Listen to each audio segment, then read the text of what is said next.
Good evening, esports fans around Australia and the world. Welcome to the AEL Uni League Dota 2 Season 2 for 2022, Week 5. I am the Wandering Bard, and tonight we have another great matchup between two teams we've already had the pleasure of watching this season. We already know the quality of play we have to expect. It's UTS FEET up against University of Queensland, UQ's devoted lover Chads, the latest in the historically dominant lineage of Chad teams coming out of UQ's esports department. They have looked good this season so far, of course, with the leadership of Dunker, but UTS FEET, they are not to be messed with. So today, we're going to find out which of those teams will be, putting their nose in front for Season 2. So you can see the draft is already getting underway. We have had a lot of Dota lately, obviously, with the international qualifiers having just come and gone for most regions around the world. A pretty exciting time for Dota 2 fans everywhere generally, but especially for those drafters among us, because we have such a glut of quality drafting data on the patch now to review whether or not these players decide to pick and ban the exact same heroes that the pro teams have just put forward into the meta. Who can say? But at least they're there, and it makes for an interesting drafting landscape. So, setting the landscape for this draft in particular, we have UTS FEET banning out Pangolier and Enigma. So, not a fan of the big teamfight ultimates. Interesting choices to target those two in particular. Especially the Pango. It doesn't seem to necessarily have been thriving quite as much on the last patch or two, though still a respectable hero to be sure. Counters some things, but the laning strength maybe not quite as high as some of the other preferred heroes in core roles these days. Maybe if you've got to really bang up Pango mid lane. But over on the UQ side, we're banning Techies and Coddle, so targeting the supports or maybe the cheesy mid. Speaking of cheese though, UTS FEET, this is definitely in the meta. It's Marcy. Most teams picking her up as a one position these days in response to her changes over the last couple of patches. There've been nerfs, there've been spell buffs, spell alterations, but ultimately her ultimate is what the hero is now centered around, and Marcy getting the damage boost that she currently has and the cooldown reduction that she lately received on that ultimate spell makes her very, very, very, very powerful as a carry in the mid game, pretty much regardless of what items you buy. So you can focus on that early BKB, focus on a bash or another control spell or a blink or whatever you need to sort of facilitate your role in the fight to really shut down enemy carries without needing to, get 3 items and a little dog too before you can join in like some other current carries. That doesn't mean to say that other farming carries are bad. Faceless Void is still pretty dominant, but it lets you choose a different route through the game as a team, lets you hit a different timing, kind of like a Wraith King or similar might it used to, or Gyrocopter on previous patches, or that hero is now more a support, it seems, in the eyes of many drafters. Anyway, UQ, they followed up that Marcy pick answered that Marcy pick with a Storm Spirit and a Crystal Maiden combo. Obvious synergy there. In regards to the Storm's mana, making sure that Storm gets off to a good start is pretty integral. It seems like this hero has been quite feast or famine in the last few months. Not really a very good win rate at all in most public matches, but once you get up to the pro level, devastating win rate, which seems to show that it's either an incredibly potent niche pick for specific matchups, or that it's obviously about skill expression, but there's no shortage of good Storm Spirit players at all levels, so that makes it seem more like just the hero that you need to support correctly and that has to have a good start. And so if UQ think that they are capable of enabling that Storm Spirit, that they sort of can pack the snowball together a bit and start it rolling down the hill, instead of just leaving it to its own devices, then, that can be a kind of hero you can build your draft around. And UTS FEET, they've thought about it for a long time, but they go with another pretty conventional pick. It's the Undying. This hero simply has the power to not lose lanes, ever, even more so now than before. Just being able to shrug off damage with Decay, effectively use Decay to heal yourself, you don't even need the points in Soul Rip to make that happen anymore, is such a crazy thing for them to give this hero, but they sure gave it to him. And now Undying lumbers around the battlefields of, the War of the Ancients, and his standard, his stock is as high as ever. Now, will this be a core Undying?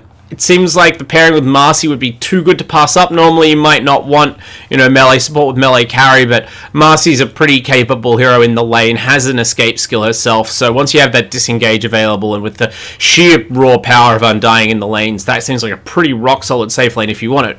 Or you could flex this around. They could be your 3 and 4. You could have the Undying in the off lane, either as the support or as the 3. The flexibility is what's made this good, and if you are... If you're T1 with Ana, of course, you could have the Undying as carry in an off-lane Marcy. I wouldn't recommend it unless you also have Topson in the mid lane playing Morphling, but it's on the table.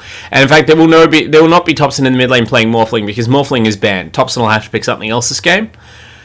Not Huskar either, that's also banned by UTS FEET. UQ removing Juggernaut from the pool, so they don't seem to think that the Marcy is playing the 1-pos role. Or else they think some really interesting shenanigans are happening. I think Marcy is viable enough as a 3 or a 2 if you like the matchup, though I can't imagine wanting its Storm Spirit is tremendous. Then maybe you justify banning away more carries, and UQ definitely do. They remove Monkey King as well. So both teams just going after a lot of these carries. It doesn't seem like there's the widest pool of available carries in the current patch. So maybe that's why maybe both teams are sort of sniffing out that if that hasn't been picked up yet, maybe you can really snooker your opponent, especially because we haven't really gotten through the bulk of the picks yet. So there's plenty of time to ban away a couple of carries. Your opponent kind of gets into this arms race of ban. It will a game of chicken banning carries. Then you take one of the carries still that will Pudge ban now. So you take the Faceless Void on the side of UQ, that seems like it would fit their draft pretty well. Then you can say, okay, well, the only other hero we left that we respect is Anti-Mage, or Life Stealer. We're going to counterpick that hero as hard as we can. We're going to pick an off-laner that really troubles them in lane, where you already have a mid-laner that's quite hard for them to stay on, talking about Life Stealer terms. So let's do that, and you leave your opponent with as few options as possible. Now, UQ, they ban out the Razor, so they're definitely trying to not get themselves hard countered in the safe lane. But with Pudge banned, it does seem like Faceless Void, Marcy, Pudge has sort of been the 3 most popular carry picks. Ursa's done well. I mean, Juggernaut's always kind of in there more as a backstop. Other carries theorized but less tested. And UQ, they will pick up the Faceless Void. It was a little bit telegraphed, and I'm sure UTS FEET saw that coming if I did. So what is their response going to be now? They've banned out several of... I mean, it seems to me like they already have their carry heroes, so maybe they were just engaging in that game of cat and mouse for UQ's sake. But if they were thinking of picking up a different safe laner, now their options are considerably reduced. And they additionally have to worry about dealing with Faceless Void. It seems like they're going to deal with it in terms of timing, though, and that certainly deepens the suggestion that this is just going to be about running at UQ, not avoiding the Void time to really hit his timing. Really wants 2-3 items ideally on the Faceless Void before he can come to fights, especially against this team. And when you have a Night Stalker against you in lane, like Faceless Void's strength dispatches that it's very hard to believe him out of lane now. He has even more sustain from the standard bearer creeps on top of his natural ability to shrug off damage with Time Walk. Also means he can save the Time Walk more to avoid lethal ganks. He's just a strong hero overall. But he's not a lane bully, so your Night Stalker is going to get plenty of farm, really take advantage of that passivity. And then in the mid game, you know, maybe your Faceless Void is doing alright, but the rest of your team, they're going to struggle against this. That looks like a Weaver 4, Undying 5, Night Stalker 3, Marcy 1. Devastatingly aggressive set of lanes here.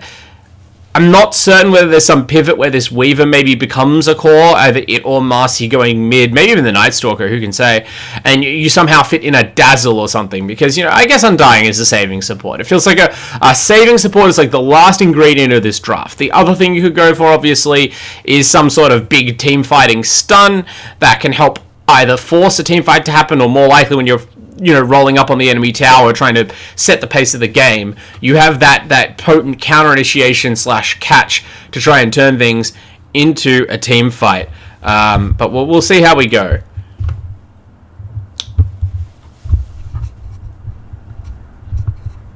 Yeah, so waiting now on the last couple of pickups. Little bit of a moment to catch our breath here. As we do, I might take a moment to check my sound. One moment.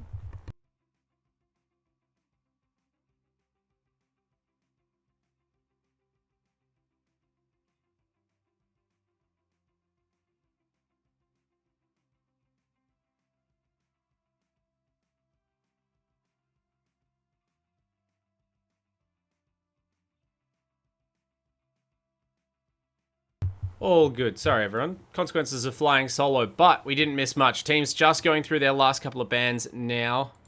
And I have also been reminded that UQ, this Storm Spirit, this could be more than it appears. Now, with Crystal Maiden in the game, and Jakiro in the game, and a Faceless Void in the carry role, one would think, almost for certain, that Storm Spirit is a core. It looks so much like a Storm Spirit core, as confident as first pick mid-Storm would be in any meta, but this is a team that we've seen play support Storm Spirit before. 5 Storm Spirit, 4 Storm Spirit, both on the table for UQ. They love the ambiguity they create around this hero, even if no other team really does.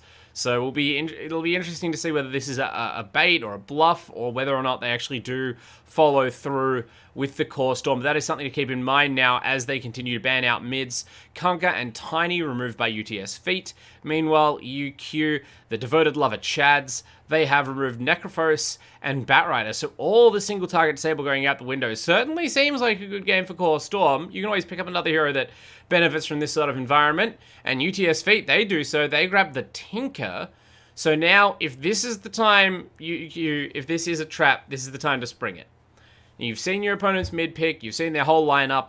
They're going for a very aggressive draft. Tinker a nice choice for that, because obviously if the game drags, Tinker provides some sort of insurance policy. But with Weaver, Night Stalker, Undying, you should have no shortage of vision and no shortage of frontline. This is the perfect lineup to create space within a fight, right? Like, we traditionally talk about space in terms of creating space on the map, but this creates space within a fight where just no one can get on the Tinker, even if you see the rockets coming in or the Tinker firing off lasers. It's very hard to prioritize targeting the Tinker with your Jakiro, your Crystal Maiden, even your Void, if there's an Undying Tombstone and a Night Stalker running at you with a silence on. UQ, they go back for the Death Prophet, so that's their answer.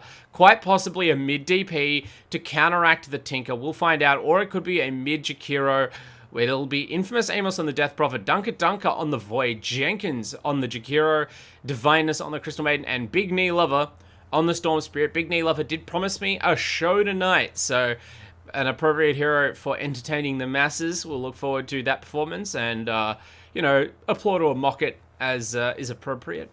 Meanwhile, on UTS FEET, we've got Smosh Fan number 1 on the Marcy, playing the 1 position, of course. Dip, 1.3 on the Undying. Berserk on the Night Stalker, showing some real guts with that pick. Cheese on the Weaver, and Ghost on the Tinker, looking to hold things down from the mid lane, one would imagine. Let's see this Weaver stats. 22-19 is Weaver win-loss all time. Kind of looks like my stats, but 11-4 and 20 last match. Good job. Only 8 comments in the last 15 matches, though. Kind of toxic, I have to say. Or maybe just no friends.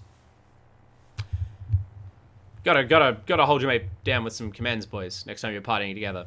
Anyway, as we get into the game, let us not neglect our sponsors. So, I suppose we can do it while we watch the players move out, or not, as the players immediately pause the game. But hey, all the better time to celebrate our sponsors, because it is a little bit special tonight. We do have something in particular to show for our sponsors. Predator Gaming, our gaming PC sponsor and partner for AEL Uni League, want you to know that you can discover your next favorite game and play over 100 high-quality games with your new Acer and Predator Gaming Windows 11 PC and 1 month of Xbox Game Pass Ultimate.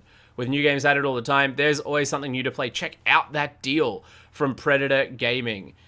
And of course, we also are supported by AOC, our monitor partner, providing the best viewing experience. They are a global leader in monitor display technology. And for more than 50 years, AOC have delivered an exceptional viewing experience to millions of loyal customers worldwide.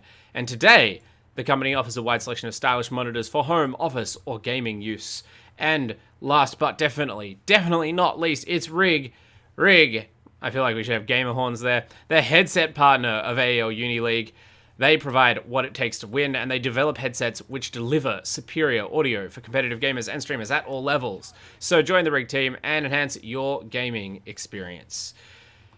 Of course, while you're there, make sure you're also following AEL on all social platforms. Go and do it now while you wait for people to unpause this game so we can get started.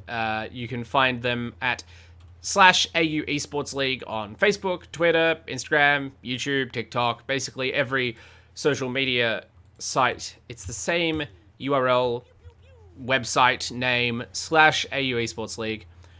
At Twitch, it's Twitch TV /AEL Uni and /AEL Uni 2. And of course, if you're feeling extra generous, you can drop me a follow on Twitter at @AWanderingBard. Get all your esports goodness there. Whether it's Dota 2, card games, fighting games, whatever. I do a lot of it, and a lot of it for AEL. It's been a busy time in the scene of late, and, I'm excited to continue. Another great night of esports ahead of us. We got a BO2 tonight here between these two sides. UTS FEET and the UQ Devoted Lover Chads. It doesn't look like the team names are showing up, but, you can rest assured those are the squads. It's going to be Dunker leading the Devoted Lover Chads on the Dire, I believe, and UTS FEET on the Radiant.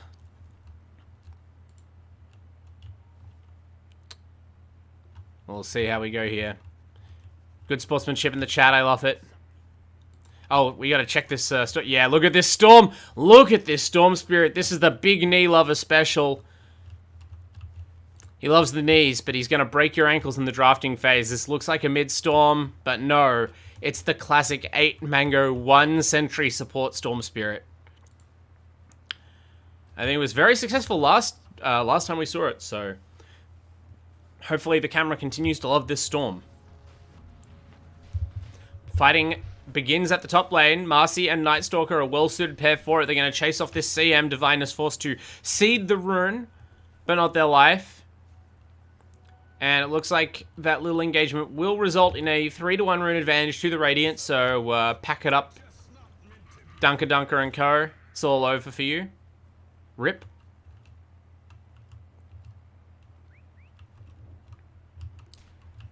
And high five gets thrown out there. Jenkins just letting him know. Again, the good sportsmanship on display here. Exemplary stuff. But yeah, the Jakiro Storm offlane with the Jakiro as a core, that makes things so much harder here in the safe lane. And maybe that's why we've got the Marcy top lane, actually. And we've got the carry Weaver, which means it is going to be support Marcy. I actually missed that one. So Smosh Fan 1, skilling rebound level 1. That's, of course, the stun now. It's not really a new change anymore, but always worth remembering since it does affect this hero's role in the meta so much. It really limits its killing power. But, yeah, it's going to be really exciting to see this Storm Spirit put it to the test, especially after the player is, come ahead. I've been told by all and sundry that this is an incredible Storm Pocket pick, and we have seen it win before. Although I think that match was not entirely the Storm's doing. Definitely contributed, but it was an overall a stomp. So hopefully this is a bit of a longer, closer match. We can really take some hot irons to this concept of support Storm, test its worth, kick the tires a bit on it. For now, though, just some laning mechanics. Weaver and Tinker pulling ahead. Nice CSing. And the top lane, though, Dunker, completely unperturbed. Just CSing on this Void. The lane may be tough. Divineness may be basically forced to sit immediately behind the Void at all times for their own protection, but they will survive the laning phase, as Voiders want to do, and then hopefully the rest of the team can hold up. I'm a little concerned how this team now, because with support Storm, you now have 3 really stationary heroes. As Dunker actually gets first blood. I did not anticipate that in the least, but they catch out Smoshfan somehow. Just 2 nukes from CM and a little bit of time dilation from the Faceless Void brings down the Marcy. How do you get yourself into that trouble? My only instinct is that it must have been an attempt at a kill gone wrong, but the Night Stalker looks, pretty farm focused right now, so that's a big, big win to Dunker's laning phase. Not that the Void needed that much help, but yeah, like I was about to say, if the Night Stalker and Marcy get off to a very strong start, these are a lot of heroes that really suffer against BKB Blink Night Stalker just like appearing with silence on top of them. CM and Jakiro and Storm, not to mention the Void, obviously, if you have the damage to bring him down. But, they really have a lot of run-at-you potential, at least in the early phases of this game. Speaking of run-at-you, Dip feels threatened, throws down the Tombstone. It's the natural defense mechanism of the Undying. The Wild Undying thrives in its native habitat, and the Tombstone, that gives you the home ground advantage anywhere. Kills off Big Knee Lover. Those mangoes not helping you now, son. Very unfortunate start. Obviously, does force the skilling of the Tombstone. Does force the usage of the Tombstone. So Undying now out of mana and cooldown. So one of those areas where it's almost worth just taking the death. But, maybe you don't want to leave this lever. Oh, he's going for it. Runs into the T1 tower. Denies to the building. Jenkins, though, will get the kill credit. It's pretty difficult. I don't know how to feel about the denying situation now. Obviously, I think it's probably good that you can't deny yourself to neutrals quite so freely anymore. It does mean we have those weird League of Legends deny situations where people are just trying to creatively run at towers, but also, like League of Legends, pretty hard to avoid giving away kill credit, and Jenkins will enjoy that little bit of extra gold here as we see the Weaver getting immediately bullied for the 2 seconds the Undying isn't there to bodyguard him, but otherwise, all remains calm. Divineness even finds the time to dip out of the lane and get some stacks up because this Void is just comfy, as one would expect from a Void. Amos and Ghost trading farm basically in the mid lane, as you'd expect. It's a bit of a snooze fest. Looks like straight 4-4-0-1 build, I don't know, from Ghost. Just getting ready to fight, which is what you'd expect from these teams, but also, Tinker these days seems fairly consistent. Not a lot of like stacking for March anymore. This is a fighting scientist, bringing the weapons of war to bear. Tony Stark, more or less. And speaking of, actually, a top lane, Smoshfan, which is a bit more of an Iron Man, he's going to make this endurance run out of the team fight, but he does, mostly because Berserk's willing to stand there and represent, sort of a counter kill threat, shielding the support with his body. What a hero.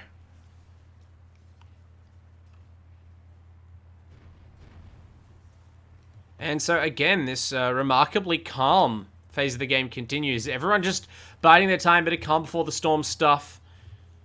But these laning phase trades, they do kind of help determine how long that will continue, because you get the sense that if the Dire in particular get off to a good start, there will be no further shortage of aggression. Jenkins running into a shortage of health, as is Big Knee Lover in terms of mana. Can't get it done. The Tombstone again.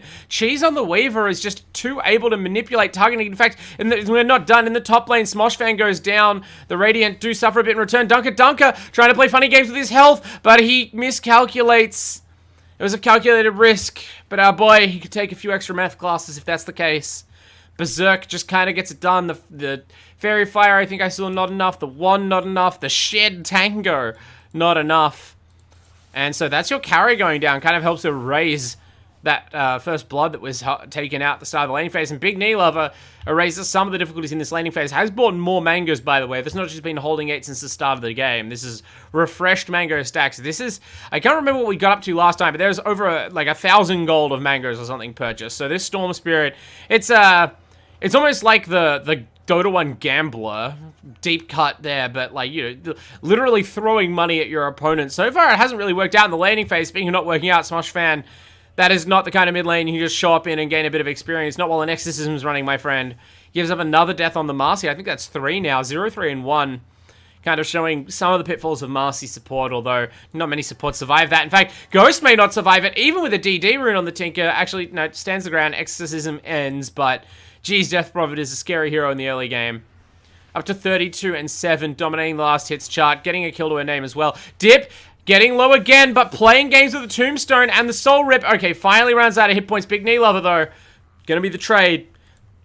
She's doing a great job of dodging the actual liquid fire hit from the Jakiro, which is a 2-level liquid fire, by the way. That's a lot of damage being lost, and that's why Cheese is able to set up a double kill. This Undying really showing off why this hero is so valued in the meta. Just spoon-feeding the carry. It's such a loving relationship. This Weaver is so happy, so healthy, growing into a big, beautiful bug. Gonna carry this game. Meanwhile, Dunker he's having a harsh upbringing. In the top lane, Berserk goes in. Smosh Fan stuns with a rebound. No silence ready on Berserk. It is nighttime, but there's 0 points in Crippling Fear. And the Void is forced to time walk away. Now, maybe they're happy with that. But, you know, something to be noted. Dunker popping out of the trees. Maybe gonna really start not being so happy about not having the silence. Big Knee Lover does get dip in the bottom lane again. And Smosh Fan might be punishing this aggression from Divinus. Dunker wasn't able to bring down Berserk. And so the CM will pay, even with the Chronosphere. Maybe if it was the Marcy who got caught, that would have worked out. Okay, Smosh Fan does fly the Courier with an obs into the tower. Rookie error, but you can blow it off. You got a kill. That was all worth. Meanwhile, in the bottom lane for the Radiant, speaking of worth, 4, 1, and 2 on the Weaver, in addition to 2 kills on the Undying in its own right. This zombie is ruining the laning phase for this support Storm Spirit. The intended show that I was promised. It's going to be hard for Big Knee Lover to pull it out. Already a bit behind now, but coming up on level 6. Soon it's going to be Storm Spirit's time to shine. Even though support Storm, there's no difference there. This ultimate still makes a massive difference, and having that ability to initiate is going to be very useful, you'd imagine, against heroes like Tinker and Weaver. Like, picking the Tinker into the Storm is certainly interesting. Now, maybe you wanted the laning matchup or something, but when the Storm can just kind of fling himself at your potential hiding place with no fear of reprisal, because if you die, it's a support, that could really, you know, tilt the maths even further in Storm's favor. Amos, speaking of advantages, a little bit of an unfair one here, rocking a haste rune on top of the Exorcism, but maybe a 4v1 or leaving it up. Maybe not so much, actually. It's very quickly a 2v1 as Amos finishes off the 2 heroes he came here to kill. And then he turns around and says, actually, I might want some extras. Ghost, they're regretting TPing into this. Amos literally 4v1ing the Radiant team. Exorcism, so powerful. No defensive items at all. And in fact, the Tombstone is just going to get him. The Undying just sort of wanders out of the fight. And the Ghost versus Zombies, the undead Tierzu battle there. It's the Ghosts who lose. Undying's Tombstone is, like, the most powerful spell in this game right now, but that was massive. The Dire were struggling a little bit, but with those huge kills onto Ghost, now they have the net worth advantage again. It's created a ton of pressure. It's sort of officially ended the laning phase if it wasn't over already. I mean, Ghost is still trying to find a Blink Dagger. No boots, just teleporting around. The Storm, though, not trying to find anything except kills, and does track down Cheese. I'm not sure, maybe Cheese was, drifting back out of the lane on low HP after some Jakiro harass, but you gotta watch yourself on the map at all times against Big D Lover, and I think perhaps someone's a little upset that I was questioning the potential of Storm support after that laning phase, showing that he's only just getting started in this game. He's got to impress all the big need groupies out there. Got to impress him with a siege of bottom tier 1, or perhaps just of Cheese on the Weaver. This is a Weaver carry, so that was a big kill that went down before, and the Radiant in general getting pretty bullied on farm right now. They were doing alright for kills, but all that killing of heroes leaves little time for killing of creeps. Weaver desperate to finish up this Maelstrom in a reasonable time so he can, you know, drift back into the jungle a bit maybe and sort of get on a level with his Void. Dunker goes in on Dip again, throwing out that Tombstone, really making sure it gets use out of it every time it's off cooldown in this early game, but that's probably the weakest use we've seen so far, and even placing it on the cliff won't spare it from giving away the gold. Dunker, happy to time walk up there, and gets the obs as well, so a little bit of gold for the CM even. All in all, just a charitable donation being made by this Undying. I wonder if that was Undying's own ward, because if I was Storm and I placed that ward, if I was Marcy and I placed that ward, I'd be filthy. I'm like, damn, bro, you put the Tombstone on top of my ward. You made them jump up there. They would never do more than that otherwise. You got my ward killed, bro. We have another pause. Checking out the net worth charts. Really start to get into that phase of the game, past 10 minutes. And, ooh, that's rosy stuff for the Dire, right? Like, for all the pressure, this is classic Dunker gaming. One of the most stable carry players in the Uni League. Absolutely no doubt about it.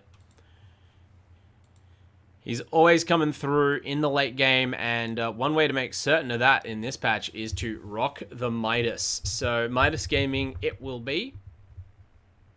And, yeah, I'm expecting that this Void will just do what Void does on this patch, hit its timings, and come through in the sort of later game.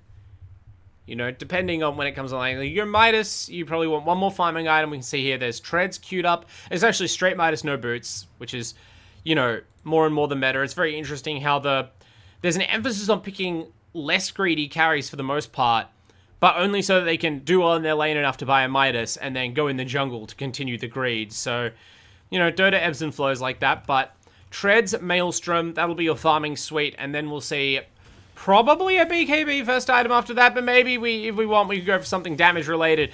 Meanwhile, though, the rest of the heroes in the game, they've got some fighting to do. We can't all be pampered farmers hanging out playing PvE in the jungle. Cheese able to pick off the CM in the mid lane, it looked like. Divineness is just kind of hanging out there and got caught. I was waiting for the action at bottom, but everyone's happy to just kind of break off hostilities. Maybe it's the presence of the Tinker. Just about to ship out a Blink Dagger by the looks of things. It's discouraged them. And now the Marcy coming in. The Tinker is TPing out. Big Knee Lover is waiting very patiently behind the trees. Has to leave, though. The creeps come through, but looks like Big Knee Lover putting the jukes on Smosh Van. Chucking out the Electric Vortex, sorry, the Overload. Not Electric Rave anymore. Jenkins on the Jakiro, actually still alive somehow. This is a core. It was a core. Ghost guns it down. Big Knee Lover also dying. Not a lot of hit points on the support Storm Spirit, as you'd expect. And this Tinker didn't really dominate the laning phase against that last pick Death Prophet, but certainly online now, it seems like. And speaking of online, here's Smosh. 4-Pos Marcy. I talked about the carry Marcy and its potential, but the 4-Pos Marcy has also been popular, in part just because of this.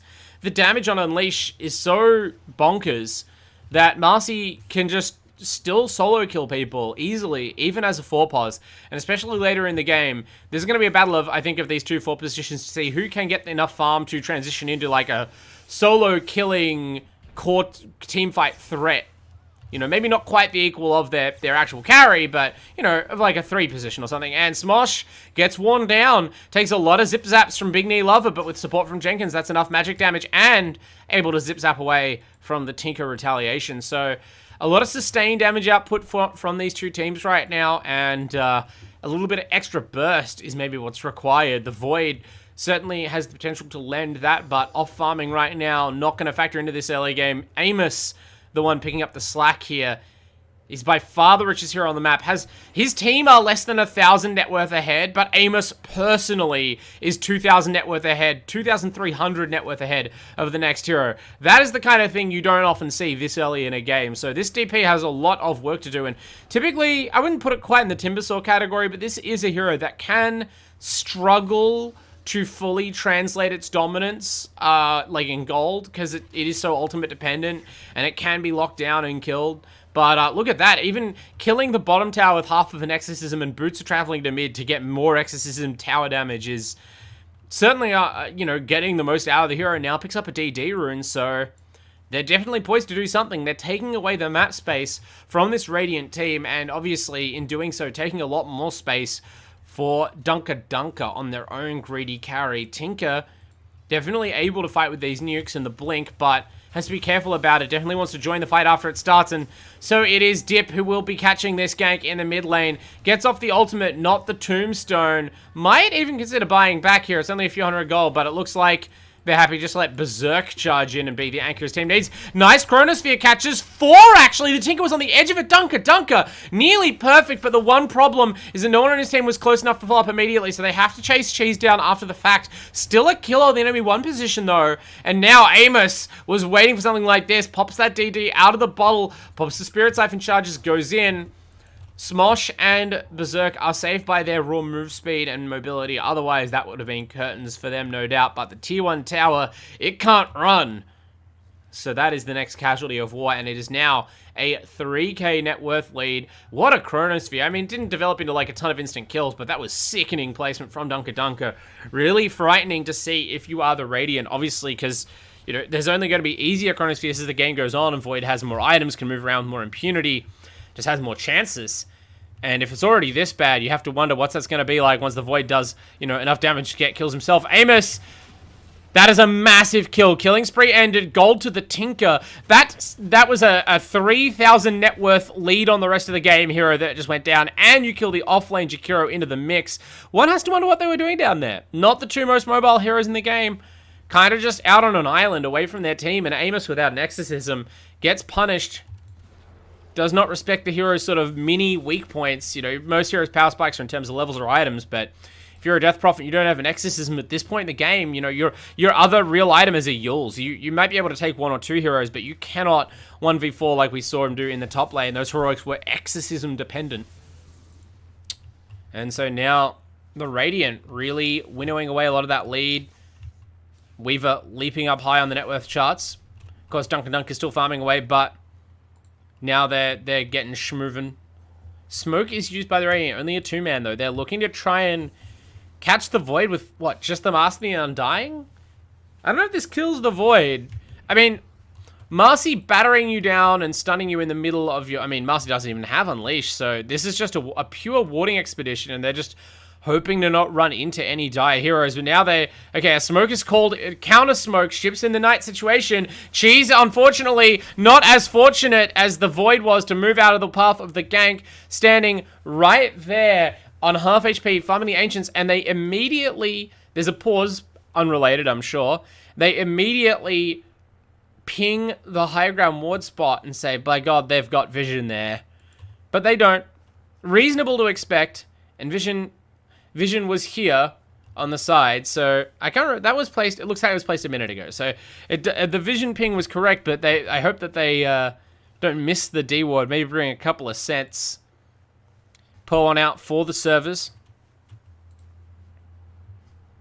as everyone sort of tries to find all their lost packets.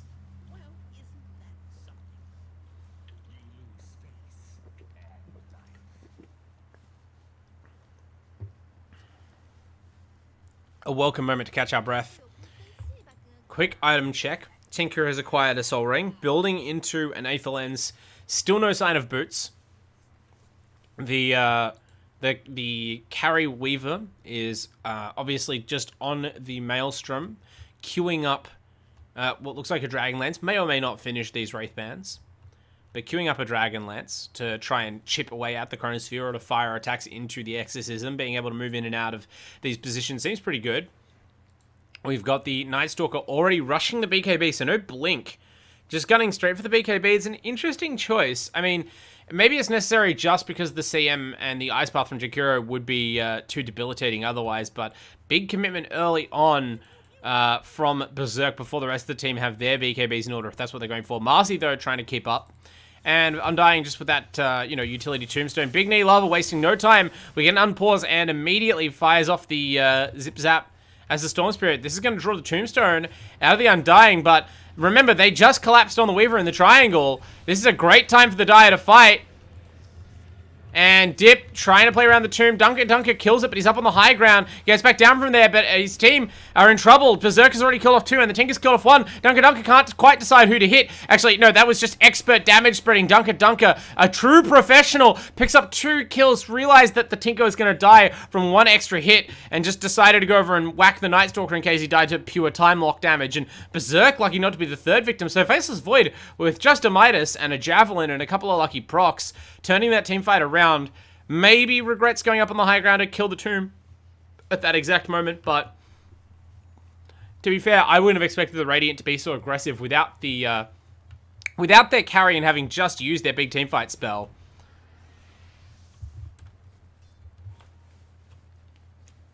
And yeah, play continues, I suppose. Still a 3k lead to the Dire. Thought we might have more technical difficulties there for a minute, but instead we'll just go back and check in on what the builds are. Dunker also looking to join the BKB club, secure early membership.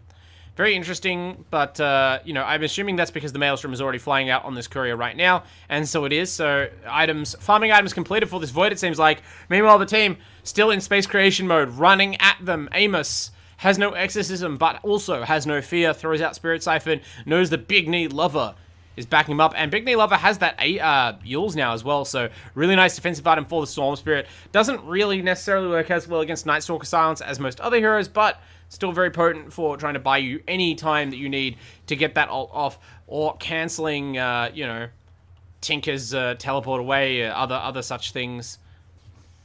Just trying to stall the Night Stalker outside the fight to set up an ice path before the Night Stalker has this BKB finished is quite potent, but I mean, there's not much. Actually, the BKB is finished. 19-minute BKB up on Night Stalker, so another important breakpoint there. The offlane Jakiro has pretty normal Jakiro items going on. Force Staff, Witchblade, and the DP has a Kaya and a Yules building into that Sanjin Kaya, holding on to that energy boost. It did have mana boosts for a minute, it looked like, or was trying to avoid having them. So maybe either an Octarine core or perhaps Bloodstone. I haven't seen Bloodstone in so long. It's got to be Octarine. I can't imagine it might be Lotus Orb, but surely your offlaner buys that. We'll find out. Night Stalker teleports in, didn't press BKB beforehand, so forced to stay on the ice path for a little bit. And now, though, in you go. Berserk, hitting that BKB, hitting that silence, ruining the entire career of Crystal Maiden. That is going to be your lot in life for quite a while, my girl. I am sorry. Now trying to chase the Storm out of the fight, but that leaves the team behind to be caught in the Chronosphere, in the Exorcism. The 1-2 combo, it's not quite as Fire and Forget as Chrono Cataclysm, but Amos and Dunker, these players are on the same page. And we know that, obviously, but wow, never better displayed than there. The support Storm Spirit, I'm going to give some credit there. Drew Berserk out of the fight. And then, oh my god, Ghost teleports into the top lane, and Amos was just lying in wait there. Actually gives away the tip. That's the rare, actually sincere respect tip, I believe. As you kind of just get yourself caught out. TP into the top lane, you're just not ready to immediately get walked at, Spirit Siphoned, and silenced down. And that is a nasty extra blow on the end of the team fight.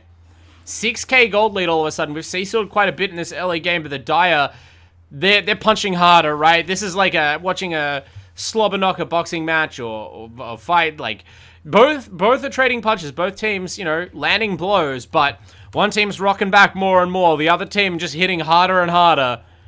And it's not the team I thought it would be. I really figured that the Undying, Tinker, Marcy, Night Stalker squad would be controlling this early mid-game portion, and it's always scary when your team seems set to do that, and then you fall behind, but you gotta give credit, especially to Amos on this Death Prophet. I think he's been the one setting the pace, along with a few great Chrono cameos from Dunker. Of course, as play continues, we see Dunker working gradually towards that BKB, about halfway there now. You're gonna move from a cameo into a regular starring role. There might just be lights out for the Radiant. What are they going to do? Ghost on the Tinker, trying to defend the towers, but, you know, Amos is just chilling out, not even using the Illusion Rune yet. 20 seconds until the next Exorcism. They don't seem to have the tools to fight against the Exorcism right now. Marcy's still trying to finish that BKB. They don't have any sort of, like, group armor. They don't have a mech. They do have Tinker. Hasn't gone the Shard yet. Rushing the Ags, understandable. But without some sort of damage mitigation or extra armor or something, they don't have the burst on this squad, it seems like, to get onto the DP, certainly not around all the disables that exist. They are all rushing BKB for a reason, but even then, we just saw in the last fight, Amos gets sort of lovingly embraced by the protective Chronosphere, and the Ghosts, I guess death is a force outside of time, because they just keep on whacking away, and okay, we're at the farming tombstone phase of the game. It's a little bit concerning.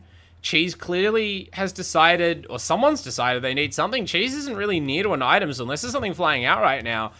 They're just running scared, I guess. But Dunker, happy to chase, jumps in on Berserk, doesn't immediately chrono, so Berserk tries to test, throws down the silence. Now ultimates, now Dunker decides to commit to the solo chrono. Was just making sure there weren't other Radiant heroes lying in wait, but seems like the coast is clear. Doesn't nearly do enough damage to bring Berserk down, though. I think that the last couple of chronospheres maybe had Dunker feeling optimistic. Actually, Berserk, you know who does have the damage to bring him down? It's Big Knee Lover.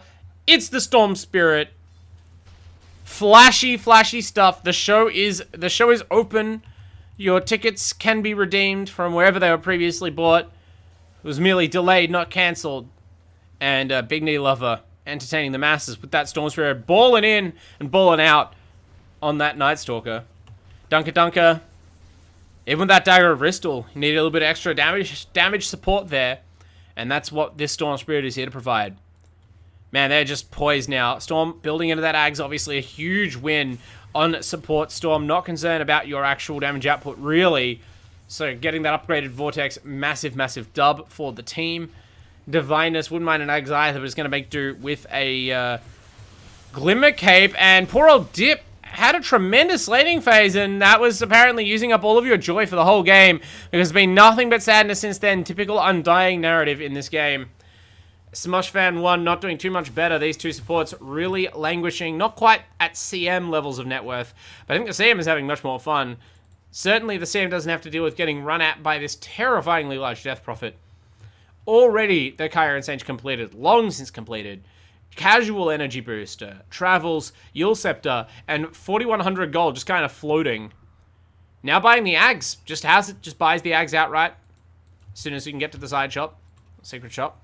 And poor old Berserk similarly had a good start. I mean, 6, 2, and 3 is still good. But, okay, has to commit to some sort of second item. Looks for a Basher. So a little bit extra physical burst for this DP. A lot of extra control for the Void. Someone has to. He's the one with the BKB and a Silence. So it makes sense. But that Basher is a while away, and it's not... The one thing about Basher is that it's not really quite the item to turn around like a losing fight. And... I mean, Dunker does have a BKB, but support's nowhere near it.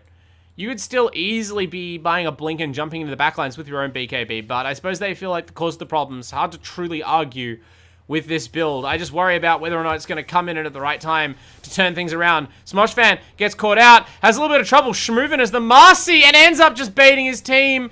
Tried to go for the dispose back into the base, only threw all the spaghetti out of his pockets on the ground.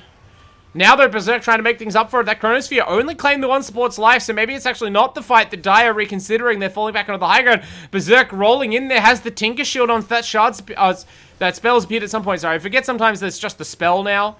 I always think it's the shard. Never mind.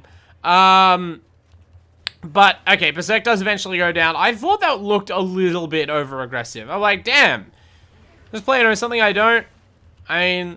The player doesn't know any fear, but sometimes fear is an important evolutionary instinct developed to help the species survive. And the Night Stalker, if he keeps playing like that, they're going to go extinct. I think he's the last of his kind, right? I don't see any other giant blue Batman running around the Dota battlefield. So, you know, watch yourself, big guy. Jenkins has their eyes on the tower. It melts. Failed deny. Whoops. Don't worry, no one saw it. Liquefy does a lot of damage anyway. You probably just, yeah. Better leave that one. Dunker. Trying to get a real damage item that is not a neutral. But the team have been providing a lot of damage. Oh no, he jumped straight into Berserk! Dunker, no! I'm not sure if that was an intentional bait or just the world's cockiest Faceless Void. He doesn't pop his BKB. He leaps straight into the team on Half-Life, is immediately silenced, and he has no Chronosphere even. He just... I have no idea what the plan was. He has the shard, so I guess he was just going to reverse the Time Walk, but he decides to just accept his fate. He's like, that Time Walk was so dumb, I deserve it. But now, does his team deserve this? The follow-up is immense. They're looking for all the extra kills on top. The Tinker has enough damage to bring it down. Looked like maybe they'd slip away, but Infamous Amos gets gunned down, and the team like, hey, buddy, are you sure you could have popped BKB and reverse Time Walked out of there? Maybe he bought the shard after he died. That would make more sense. And I just didn't click on him fast enough, but damn. That is a costly, ratio of risk to reward there on that play. Very low. And certainly a bit of a rough moment on the stream for Dunker, who has until now been playing a pretty exemplary Void game, so maybe just had to get a goofy one out of his system, but makes it harder for the team. 5k gold lead all of a sudden, less than it was before. And most of that gold is on the Death Prophet, who, like, I'm not saying the AMS isn't doing a great job. Has the axe completed, now building into a BKB. Oh my god, Big Knee Lover! Balls in, steals the Roche kill, but not the Aegis still. What a play! That wasn't even, like, balled in with such perfect, like, no vision, blind steal attempt, and didn't even, like, just sort of luck out and hit the Roshan instantly killing it. Just kind of chilled in the pit for a second and fired off that auto. Big Knee Lover. The only better thing would have been to steal the Aegis, and maybe that's what would have happened if the Weaver wasn't rocking this new Glypnir to stop it. But Glypnir it is. And Infamous Amos, as I said, working towards that BKB, you're going to feel mighty untouchable when that thing is ready. In particular because most of the damage killing DP right now, I believe, is Tinker. They don't want to wait until that happens. They are running straight at Amos. Exorcism is ready, but are your team going to get there fast enough to justify usage? It doesn't look like it. There's just no running away from this stuff without the BKB, which is why I guess we're building that item. Divineness, though, in trouble. That Chronosphere looks not so good. You have to go and bail out your team under this tower, or maybe it's just about punishing Berserk. Will be actually, no, might not be punished. The defense matrix from the Tinker, they have to turn. Dunker has no BKB and no Chrono, and now no supports. The CM is finished off as his Big Knee Lover, polished off by the Tinker. Great team fighting out of UTS FEET. They're getting it done right now, and it is all thanks to this Night Stalker. Absolute hoss of a hero in the metagame right now, and Berserk playing like the name, and, you know, but it's controlled aggression. It's intelligent pressure. Just using the speed and power and threat this hero provides, challenging constantly, and more than once it seems like not just catching out the Dire, because it's one thing to get just kind of trapped in a silence from a Night Stalker and not be able to outrun him, but this is multiple fights now where the Dire have kind of hung out a core in a risky spot, and then when your bluff gets called and Berserk runs at you, you're just like, you got me. But you can't be doing that if you're a 17,000 net worth Death Prophet or a 15,000 net worth Dunker Faceless Void. You cannot simply be saying, well, I guess if the Radiant have a ward here and they run at us with this this Night Stalker, I'm dead before my team arrives.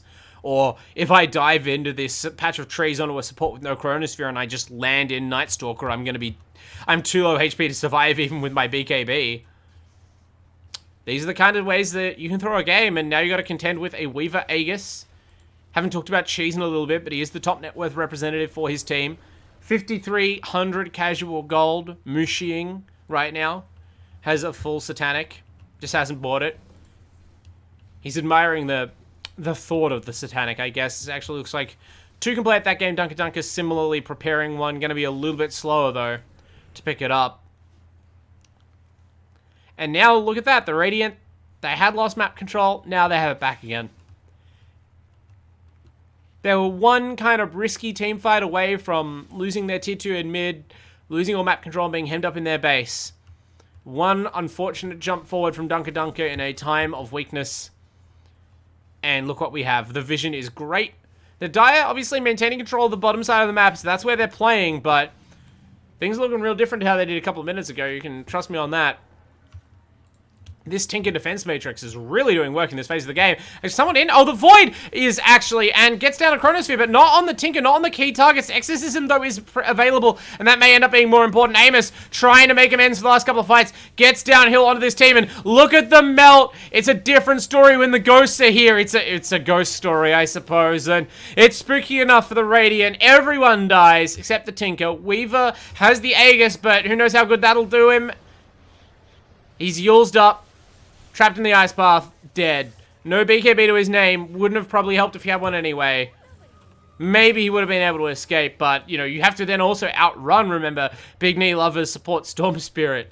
So, damn. That was, I mean, Dunker, again, playing a really good Void game. Blemishes aside, just understands there that The Knights, for one, any 2-hero chrono is probably good enough to force a team fight where your team has a massive vision advantage. Look at all these sentries. Look at the only ward in town. They knew, not only did they have vision there, they also knew their opponents did not have vision.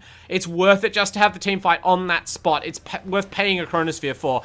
And catching the Night Stalker has been such a problem hero. Turns out to be a tremendous dub. He doesn't die immediately, but just melted down by Amos's ghosts.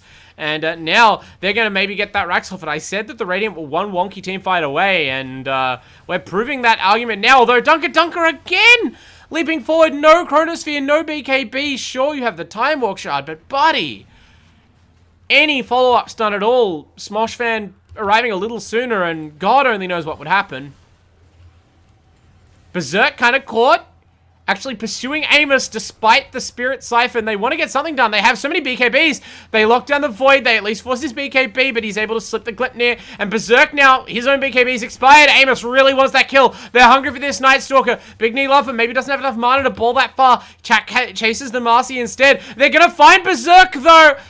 Amos gets it done. The Siphon slow. All the Siphon talents, in fact. And now it's Amos's game once again. Running it inside the opposing base. Tinker cannot escape this Yule Scepter. Doing so much work. It's a triple kill for the DP inside the Radiant base.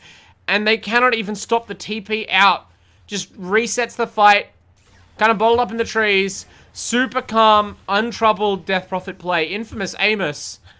Certainly going to be after this one. Not that he wasn't already. Jenkins might be the sacrificial... I was going to say lamb. Sacrificial chimera. I guess that was a goat. Don't at me, Greek mythology pedants.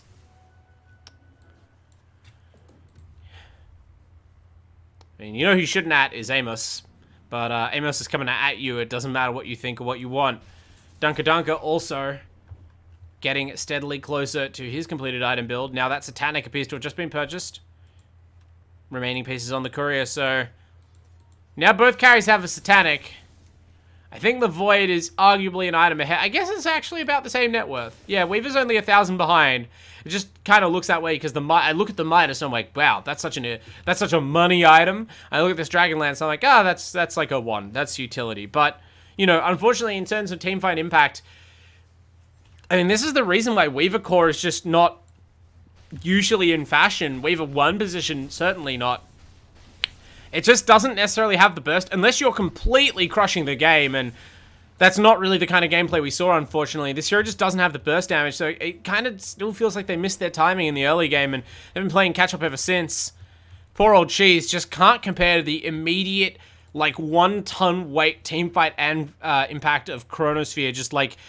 clapping 2 heroes, you know?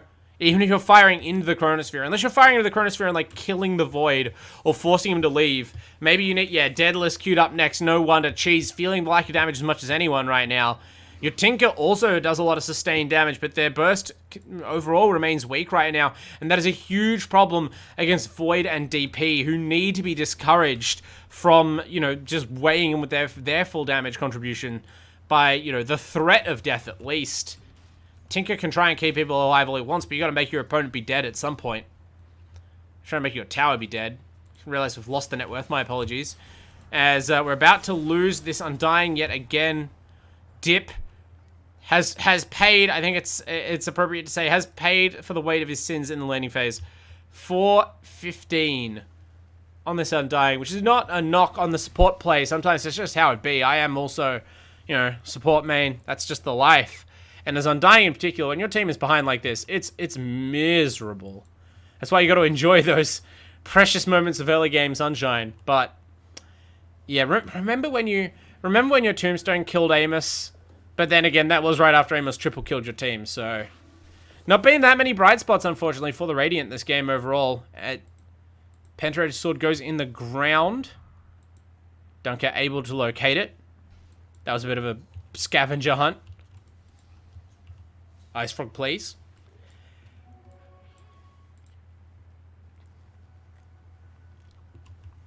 So Amos really starting to kind of cap out here on the Death Prophet, but that's alright because it does sort of feel like they're just a couple of team fights away from winning. Now, if there's some sort of catastrophe strikes the Dire team and the game is delayed further, maybe it's going to get concerning, because Ghost certainly not done scaling on this Tinker. In fact, the Hex is going to be coming up.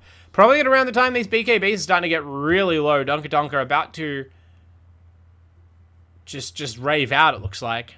Time walking to the high ground to check for vision. They don't really have the sense. But both teams are aware that this is going to be the next site of contention.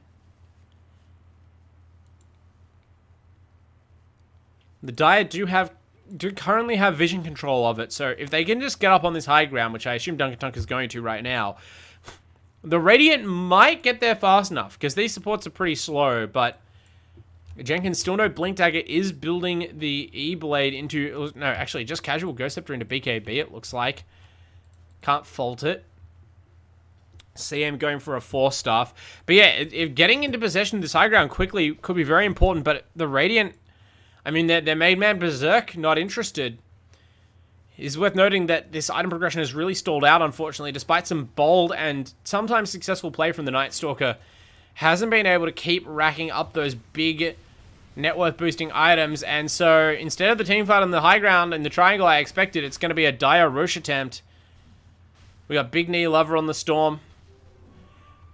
Having about as much of a pop-off game as you can expect from a Sports Storm. 8 and 8 currently, but definitely doing a lot of the little things in terms of vision, initiation, pulling heroes out of position in team fights, both with his body and his spells.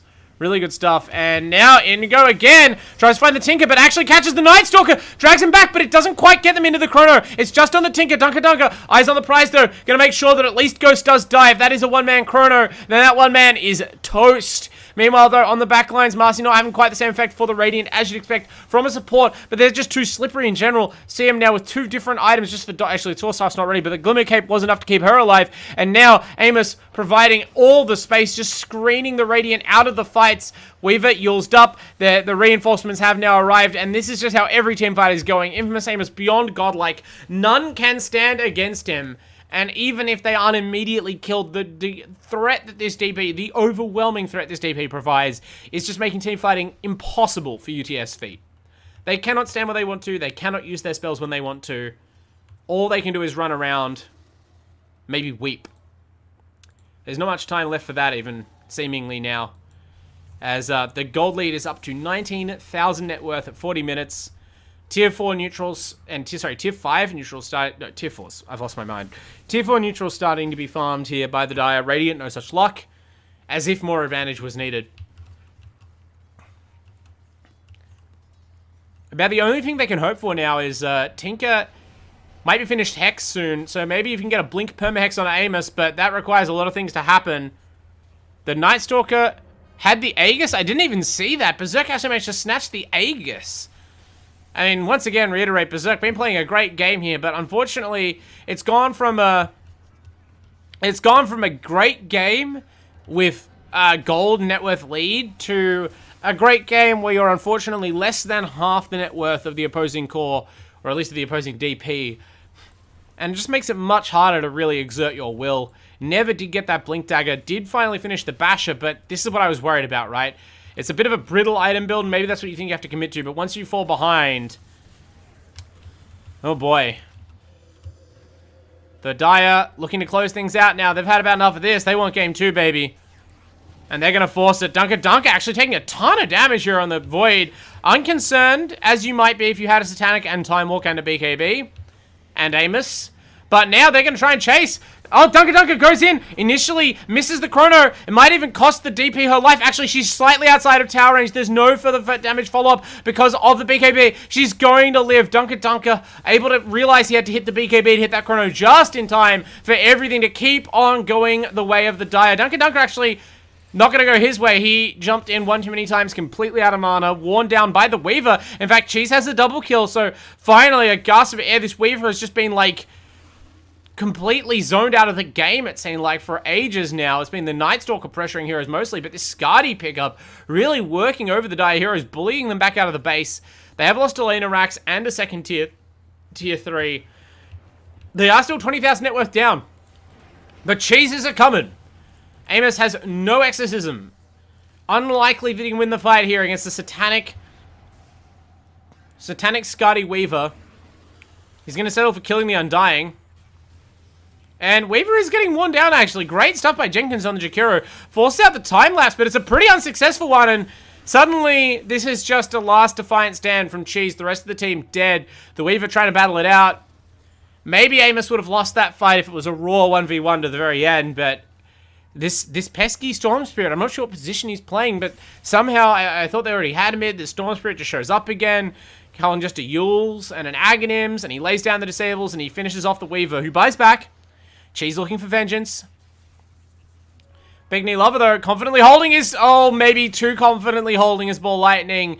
Doesn't react in time to the rebound. I mean, you're going to shrug that one off, but... Inside, it hurts a little. Probably could have avoided that. Still, if you have to take a few deaths in pursuit of ultimate team victory, what could be more of a support act? And right now, the Dire, they definitely look poised to close this one out in the affirmative. Granted, they gave away a couple of kills, but their net worth lead is currently 32,000. That is so much. That's so many items. That is like a 5 or 6 item lead, like 5 or 6 large item lead across the two teams, which is crazy to think about because the Weaver has largely caught up with the Void. There is, however, a 17,000 net worth gap between the two mids. That is one of the larger individual, like, core position gaps I think I've ever seen. Certainly at this timing in a game. Like, that's not just like Amos is holding 10,000 gold because it's 85 minutes into the game and there's like nothing else to buy. That's impactful money. And this Tinker, like, hasn't even, again, Ghost hasn't even been playing a bad game, but that's the nature of a team comp like this, right? It does great when you're ahead, but not so great when you're behind. And, you know, people might know I come from a card game background as well. I mean, a Dota background as well, really, there first. But there's this thing called quadrant theory when you're evaluating cards in competitive card games. It refers to the phases of a game and whether or not something is good in each of them. Is it a good when you're ahead and trying to close things out? Is it good when you are, you know, behind? Is it good when you are at parity? And unfortunately, this team, it's not doing so well for a team that's behind. You know, if it was ahead, I think in terms of quadrant theory, this looks great when you're ahead. It looks great when the game's starting. It looks great when you're at relative parity. But unfortunately, it's not that great at catching up, and it's also not that great at fighting from behind. As we're about to see demonstrated, as the rest of the Radiant just dodge this fight, they're capping an outpost. Meanwhile, Dunker is killing their racks. More accurately, Dunker is fishing for a chrono on Tinker. Last fight was happy to just do that. Dunker sniffs out that there might be some teleports coming in. The BKB is forced. They made a good effort at trying to kill this Void before the chrono came out. Again, he just has this knack for jumping into Berserk, but at some point, mostly when he got the BKB, and that stopped being such a bad thing, not enough bashes in order to finish the Void off. And once that BKB is pressed and the Chronosphere is pressed, that's going to be the Night Stalker's life forfeit. He was probably the best target for the chrono kill anyway, and so, you know, I'm not going to say that that wasn't a decent attempt by Berserk. It wasn't just like getting caught for free. But, you know, this is just such an insane difference in terms of net worth for a team to be trying to play at. No real hope of a comeback right now. They desperately need the Tinker to have more items, but it seems like he's just abandoned this Hex. He's going for the E-Blade, but I don't think that's going to be enough. E-Blade won't stop Chronosphere. It won't stop Exorcism. And I think that your only hope of winning these fights is to somehow explode one of these cores without them getting spells off. As unlikely as that seems. So without that Tinker item, he doesn't have it like on his courier really sneakily. No, he doesn't. So gonna be tricky to win from here. But hope springs eternal in the boys from UTS FEET. Have to respect the attitude. Now they're gonna try and find a kill. Tinker arrives. I don't know whether they saw that teleport animation. I cannot recall how Boots Travel works, but they found Amos.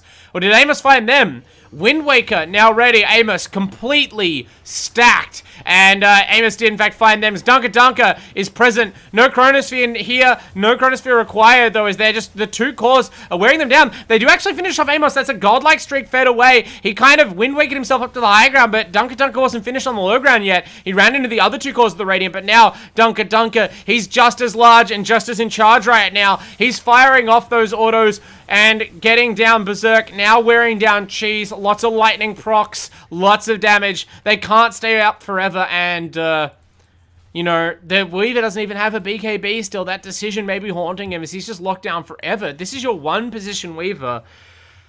I mean, I understand the BKB does not feel good against Chronosphere and against Exorcism even, but it does feel really good against all the silences and stuns, and if you know, your other heroes in your team thought that a BKB was worth it, you're the team's one position, maybe you need to follow suit. They certainly don't lack for ways to, like, catch you with something that gets you hit by the initial stun, and once you're hit by that initial stun, you're just dead. Locked down forever, can't even time-lapse. I mean, if you don't feel confident playing this hero with a BKB in terms of, oh, well, then it won't do enough to carry, maybe that means it shouldn't be your one position, but I'm sure, like, the game plan, this is going to be one of those games for sure where the response is just, well, we never thought it'd get this far. We were just playing it out, boss. Like, this team from UTS is designed to play from in front, but unfortunately, this is guy Infamous Amos in the game. He'll let him know why he is called that. Why he is so infamous. Dunker, getting kind of a reputation for himself as well as a sick Chronosphere lander. I mean, this is in garbage time, but he will accept the stats regardless, and finally, that last ultimate draws the GG out of the Radiant. Infamous Amos lets the ghosts out to celebrate. And there's a lot to celebrate here. 29, 5, and 19. The most dominant Death Prophet performance I have seen in a long time. By far. And there have been some good ones. But just absolutely managed that game. Felt like Exorcism got used every cooldown, a massive effect. This whole team in general plays around their cooldowns very well. There's also a ton of great Chronospheres from very early on in the game. And this supports Storm Spirit. It's hard to outshine your cores when they play that well, but great stuff from Big Knee Lover and from the whole team generally. Big dub for UQ. So, just take a look at the graph there. You can see it took a while for the Dota AI to make up its mind, right? That's the power of Tinker. They could always come back, and Cheese was farming pretty well. If we take a look at the separated net worths, you got the Weaver and the Void. I mean, you're in striking distance. The Tinker, though, oh, that's hard to see. That's hard to watch. But, you know, that's only game one. So, for UTS FEET, that'll be one to just wipe from your mind, forget, bounce back. Game 2 coming up very soon, so don't go anywhere from this stream. Stick around in a couple of minutes. We will return with the second game of the night.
Alright, everyone. I apologize for the extended break. There was some lag issues with that first match. Some players complaining of quite severe packet loss and other connection issues. So we wanted, even though it was a little bit of an extended break, sorry to try your patience, we just wanted to make sure that this game too did not suffer for, any lack of trying to fix it at least. So we are back here now in the AEL Uni League Season 2 2022 for Dota 2. And we've got UTS FEET trying to make sure they don't go 0-2 up against the fearsome might of Dunker and the devoted lover Chads from UQ. They were very Chad-like in the first game. They were able to beat off a sort of concerted early game lineup. We'll say that, right? I talked a little bit about the idea of a quadrant theory lineup. Was kind of predicated on winning the early game. Kind of didn't. Infamous Amos just flew a big ghost-shaped, hole through their entire draft, and from there they really struggled to come back. And now, okay, there was some joking around about making this match take a lot longer, about picking Tinker, about picking Sniper, doing high ground defenses, but it doesn't seem like that's going to be the case. We've kind of got the opposite thing going on here. We got a Primal Beast, still the same bands for the most part, by the way. Tinker and Coddle, sorry, Techies and Coddle banned out. This time, actually, I think, no, they were on the die last times, yeah. Coddle and Techies banned out by UQ and UTS. They banned Enigma again, but this time, instead of also banning, what was the other team fighter they banned? They banned Pangalia last game, right? They banned out the Zeus. So that's an interesting one. Maybe they're just trying to cover, I mean, you could say they're trying to cover, like, the pool of high damage supports, maybe. It seems just kind of random to go out there and ban Zeus as a mid laner. I'm trying to think of specific Zeus counters, and I guess just vision heroes generally, diving heroes, heroes that are, trying to have a passive lane, perhaps. I mean, Zeus is strong right now, but yeah, I can't, off the top of me, I must be missing something obvious, but this early Zeus ban, it's intriguing to say the least. Earthshaker is their first actual pick, though. Going up against Primal Beast, I guess part of the reason you banned the Zeus, not that you'd seen the Primal Beast, but it certainly helps just to prevent that kind of overwhelming death ball gameplay again, right? Like the kind of thing where you're just getting out-tempered all across the map.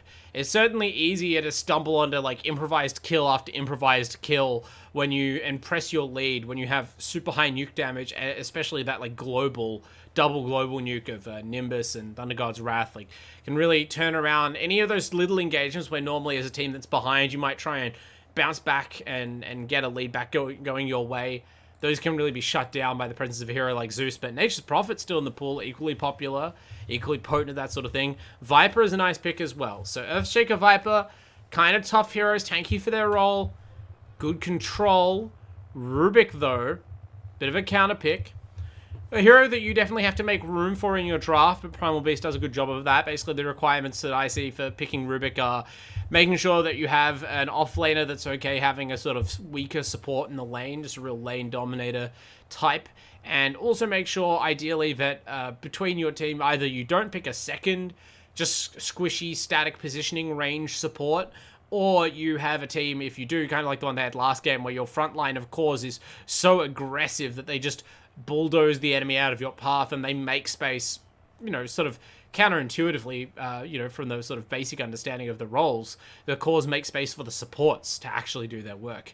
Because we've seen plenty of games, for sure, again, to go back to Quadrant Theory, where the Rubik's team falls behind early on, in part because the Rubik is such an awkward hero in certain lanes, and yeah, when you don't get those levels up, when you don't get like an Eighth Lens or a Blink, this hero is so squishy, it's so vulnerable just being leapt on and killed as soon as it tries to show up in the team fight and make a difference. So we'll see how things go as we progress with the draft. Nice to see the Death Prophet banned out by UTS. Definitely putting some respect on that one. Infamous Amos playing an incredible game of DP. If you didn't see it yet, you're going to have to go back and check out the highlights on Twitter or on YouTube. That's, twitter.com/is it AEL Uni League. This is, sorry, AU Esports League. My apologies. /AU Esports League. AEL Uni and AEL Uni 2 are the Twitches, of course. Go wherever you need to find the highlights from the game 1, because Amos played a blinder on the DP, but won't have the DP in this game. That's banned. You know what's not banned this time around is a Push. Pudge is one of the top carries in the current patch, and I did just say that. I'm not having a stroke. Pudge carry, everyone. Looks like what we might be getting dished up here as well, right? Like, the Butcher can play multiple roles, but it's so interesting to think that, you know, for almost all of Dota history, rightly or wrongly, this hero has been looked at by a lot of players as a mid.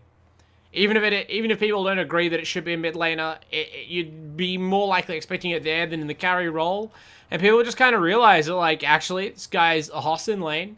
He scales super well, not with traditional carry items, but, you know, just going BKB, Dismember, Talents, Ags, Refresher means you can output a ton of damage in BKB Piercing Disable.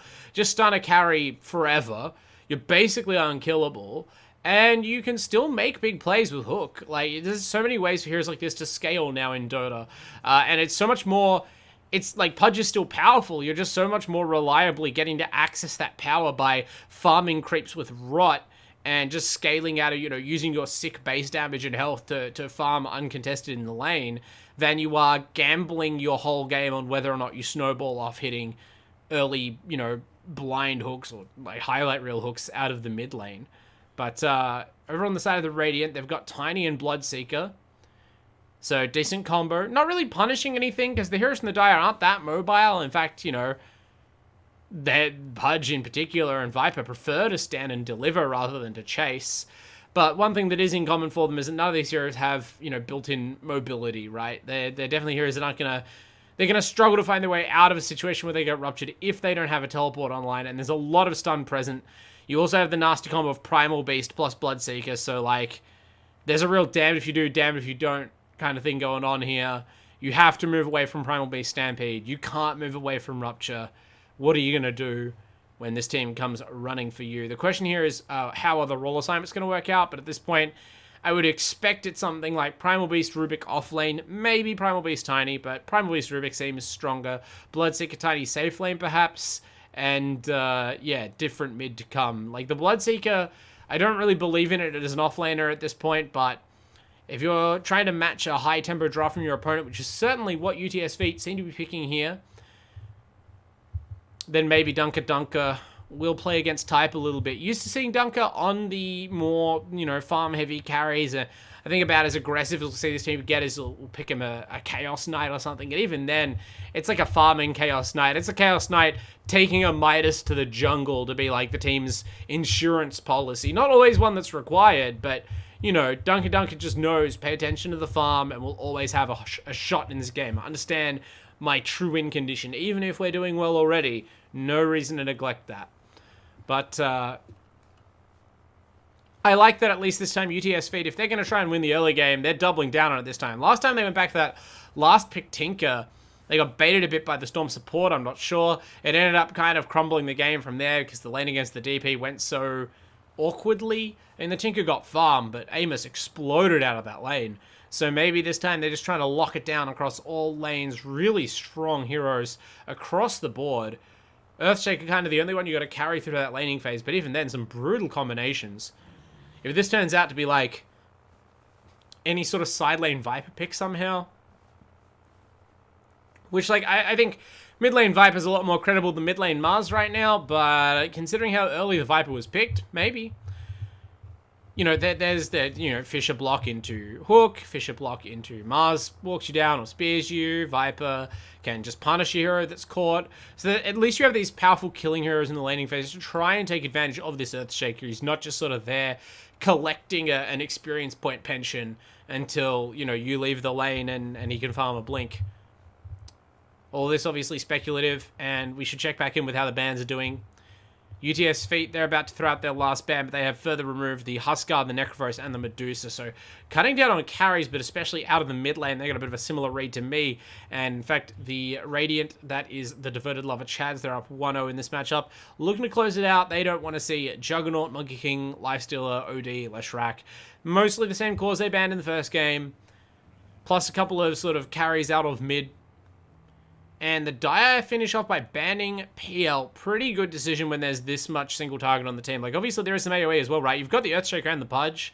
But, you know, it can be quite annoying trying to find the right target. None of these heroes love to be mana burned, but Slark is the pickup. So another hero that can be very tricky to actually isolate and kill, even with the Pudge. Not so much because it's hard to tell where the right Slark is to click on, but just because the game will not allow you to click on the Slark. Recent Slark build trends lean heavy towards maximizing the amount of time you spend untargetable with that Shroud, and Dunker no doubt will be playing that farm focus Slark, at least until the team is ready to go, and happy to take whatever free damage you can get while frustrating the likes of Ghost and Berserk and Cheese. In fact, Ghost is on the Pudge, so this may end up being a mid Pudge, and it's going to be big knee lover on the Primal Beast. It's going to be mid tiny against Pudge, perhaps. Looks like offlane Bloodseeker, safe lane Slark, 4-pos Primal Beast. I said that I don't love the offlane Bloodseeker. If I'm being honest, I don't love the offlane Bloodseeker. I think that could prove to be a liability. If there's any hole in their lineup, it might be that. Slark Rubik safe lane also kind of soft, and you're going up against Berserk, who will be playing with a chip on his shoulder after game 1, no doubt. And game 1 was very strong for Berserk, but not so strong for the team overall, and now you have the chance to get it done on an even stronger hero against an even weaker lane. That feels good. So buckle in, everybody. We did take a long break, and that was kind of a sedentary draft, but now we are into the action here. Second game of the night, UTS FEET against the devoted lover Chads. Week 5 of Season 2 of the Uni League. Damn, we're getting through this stuff fast. You have to get your points here. Every single matchup matters. Especially between two teams who've shown credentials. These are not also ran teams.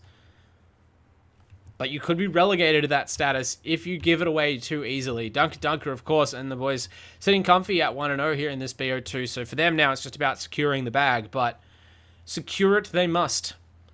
Now quickly run through our sponsors one more time to secure our bag here at AEL Uni, and to thank them, of course, for securing the future of the university esports scene, starting with, of course, Predator Gaming, the gaming PC partner of AEL Uni League.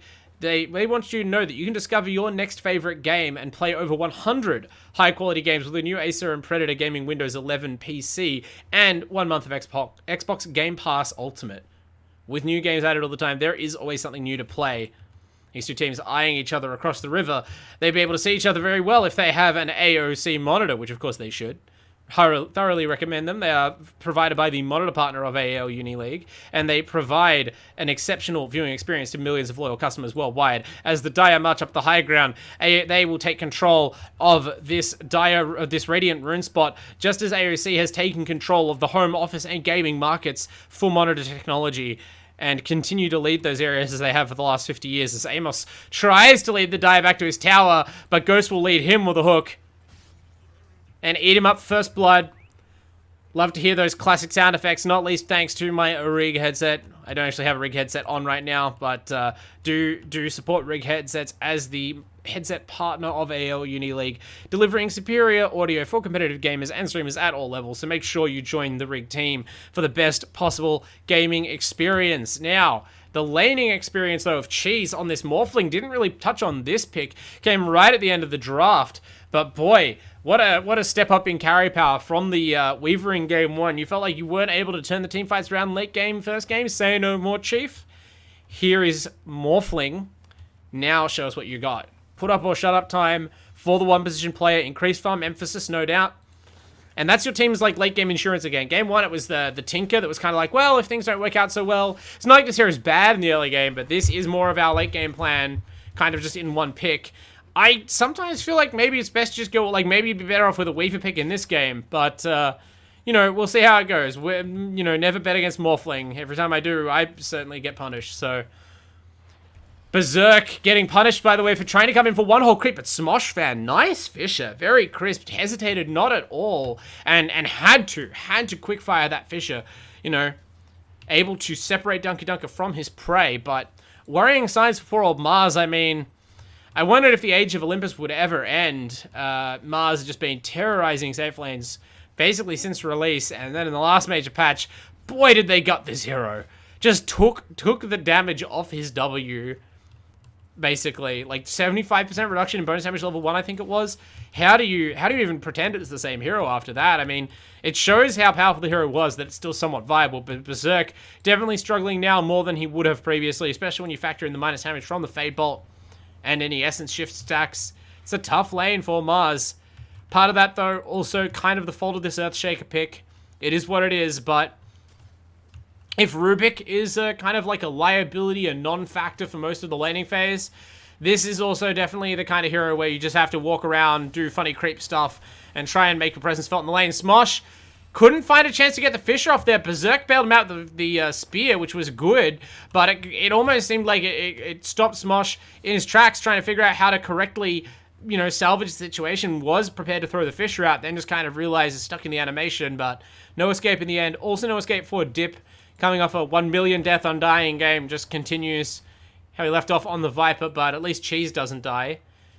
Morphling, though, having some trouble CSing in this lane. Big Knee Lover, you know, loves these unconventional 4 positions. Played Storm last game and now on an even more aggressive pick in the Primal Beast. I do like the Primal Beast hero. I do like teams continue to experiment with it. The support might have the same problem that support Dawn did before the Shard got changed, which is this hero is 100% designed around having a BKB. And I'm not sure how it does when you don't. But, you know, maybe you'll just simply finish a BKB quickly as support. Maybe you kill them so fast it's not needed. There is a relatively low amount of stuns, especially if Fish is already being cast in this game. So maybe this is the time to get away with it, but we'll see. Smosh Fan, speaking of finding ways to make yourself useful in the laning phase, able to pick off a Courier with Enchant Totem, but... okay, I thought Dip might get picked off in the top lane. No such luck. And so the farming continues. One thing that is noticeable, Pudge winning the mid lane. Not surprising, this hero does like 100 auto attack damage and has Rot. As well as Hook for range creeps if you need them. But still good for the Dire to see their mid thriving. And oh my goodness, speaking of thriving, Big Knee Lover in his element. Crops watered, skin erupting with explosions. The explosions kill Viper. His skin is merely corrosive. Gotta get on my level. But, you know, Morphling lives again, so you can mark that one down on your support scorecard as a good death, because your one pos didn't die, so it doesn't count. I know how it is. Can't take my eyes off Dunker for a minute.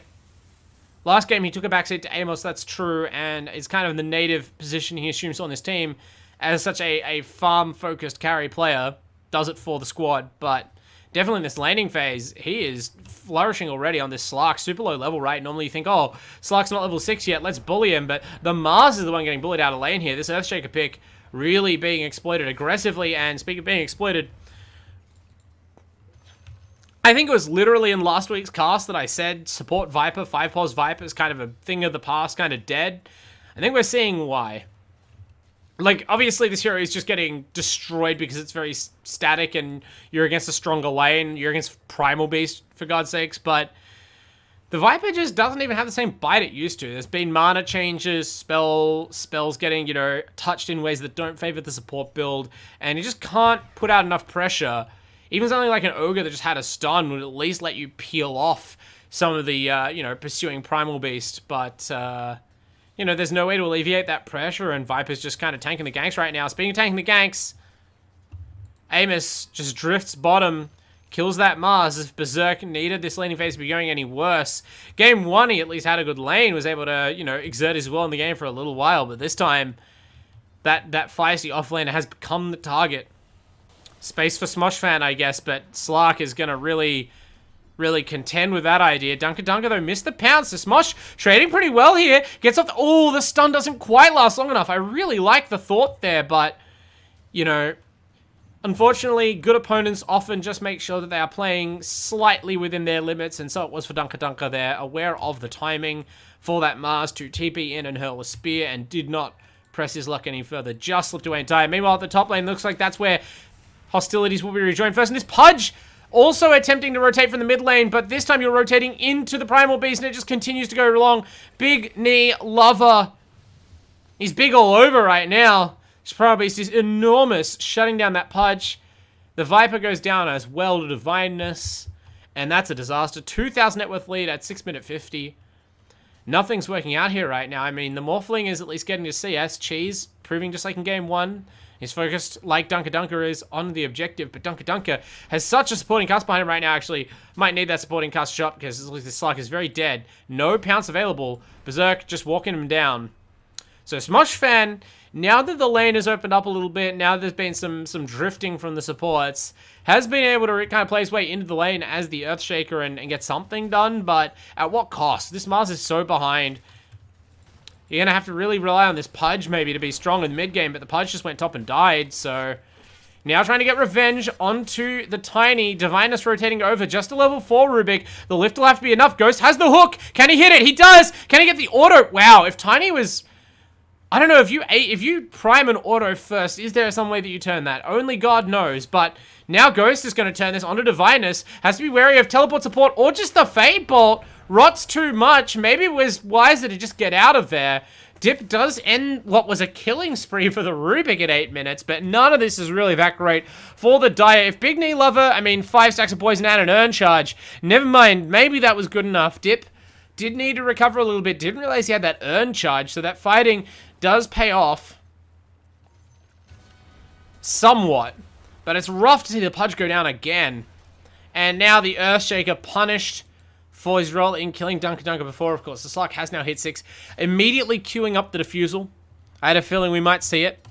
I mean, if they're scared enough of getting Mana Burn that they're going to ban out the PL, why not go to the game's, like, other premier Diffusal builder for a special comment? I guess Ursa maybe would contest that title, but no Ursa tonight for whatever reason. Ooh.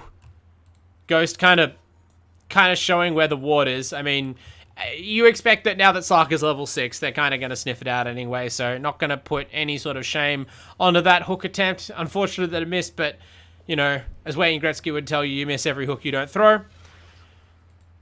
Cheese forced to put Waveform on cooldown just in time to get ganked. Rupture into charge, but Smosh Fan has arrived. They're not going to follow up. Which, I mean, Morphling had already morphed basically all the way to strength. There was a way to put enough damage on Cheese.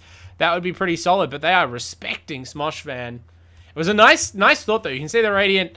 They're having some fun with this one. Try and get you to commit your waveform with the blood right on the ground, and then, oh, now we're going to gank you, but actually they decided the players at bottom instead. Ghost's been found again, top of the CS chart on this Pudge, but he does need to farm. He ideally would love to rush his way to an Aghanim, but they're really just not giving him space right now.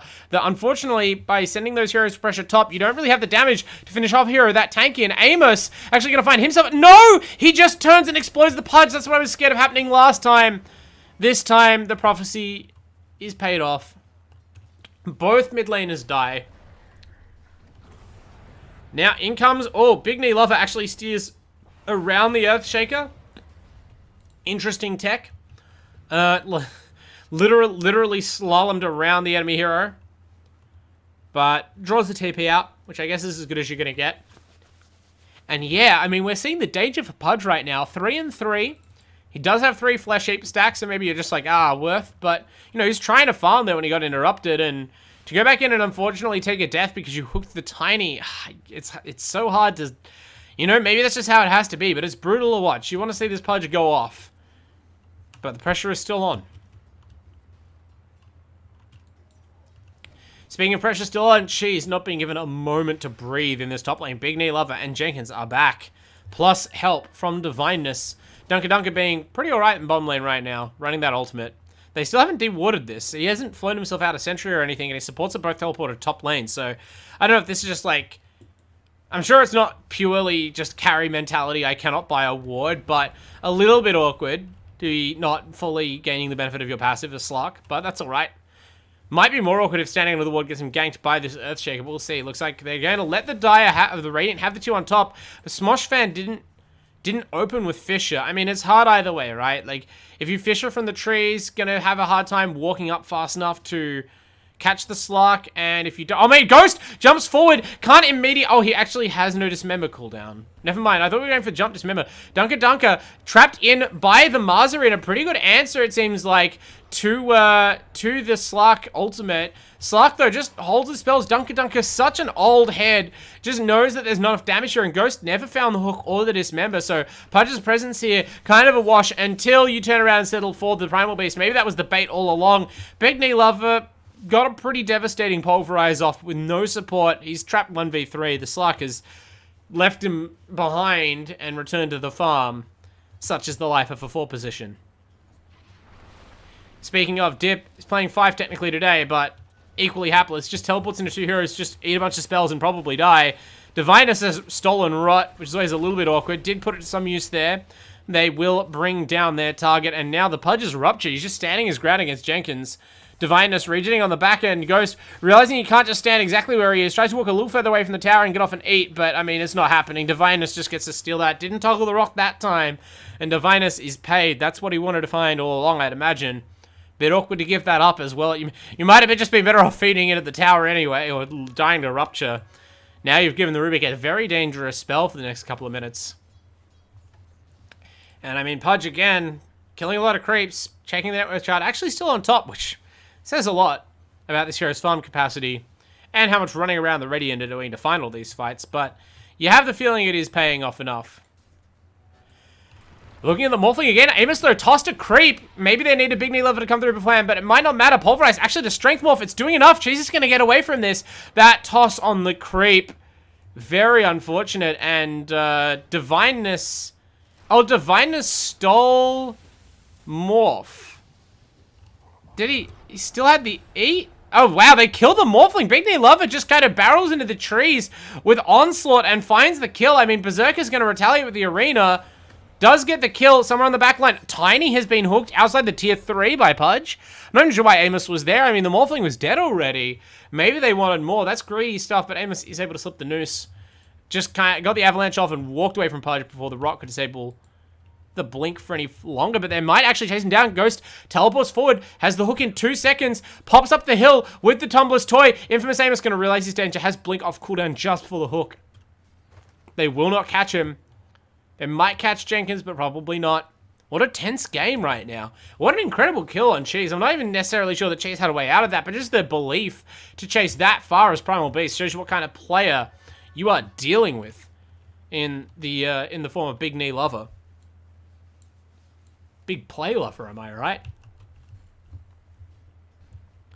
Donka has showed immense game sense all game, and I'm sure he's very much aware that he is right in the middle of 5 Dire Heroes. Just baiting... Okay, knows that the Mars Arena isn't up, actually, and is just baiting spells. Gets speared backwards, but that's just... I mean... Yeah, without the Mars Arena, they don't have much business fighting here. The whole team is set up bottom to fight for the Dire, except the Morphling, but Berserk turns out to be a complete paper tiger. He was only joking. And once he's ruptured, the team just kind of leave him to die, but they don't actually leave, and Big Knee Lover is straight back in. That clean Onslaught and a Pulverize is so good when you line up the range exactly. You just snatch them up as the charge ends. Dunker now forced to ultimate for very little gain. All it took was basically just the 2 supports laying spells into him, although the support's doing a lot of work. Their mid laner having a tough one. Ghost will just go down again, finds himself in the middle of the team. Wonder how that happened. But that is the 5th death for this Pudge. 5 and 5. Not ideal. Morphling continues to play catch-up. He is well behind all 3 cores of the Radiant. And another perfectly ranged Onslaught Pulverize combo. Big Knee Lover just flexing. They kill the Viper.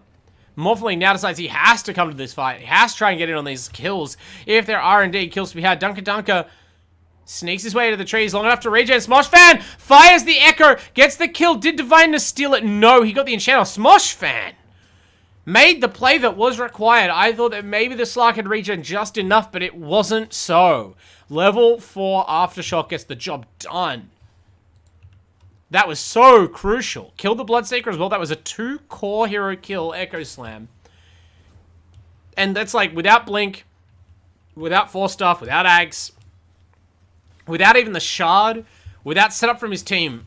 That was a team fight breaking down. Everything looked like it could go wrong. Those are the kind of fights where, like, your team overreaches, desperate for a comeback, and you get slaughtered over pursuing.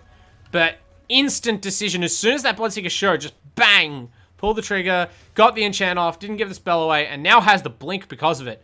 Will we see that be the start of the turnaround? Smosh Fan, his team would love for him to explode and have a big game here. But he is just a 4 position, and there is a 90-second cooldown still on that Echo Slam before you can really see such heroics again. No such cooldown on Infamous Amos's combo.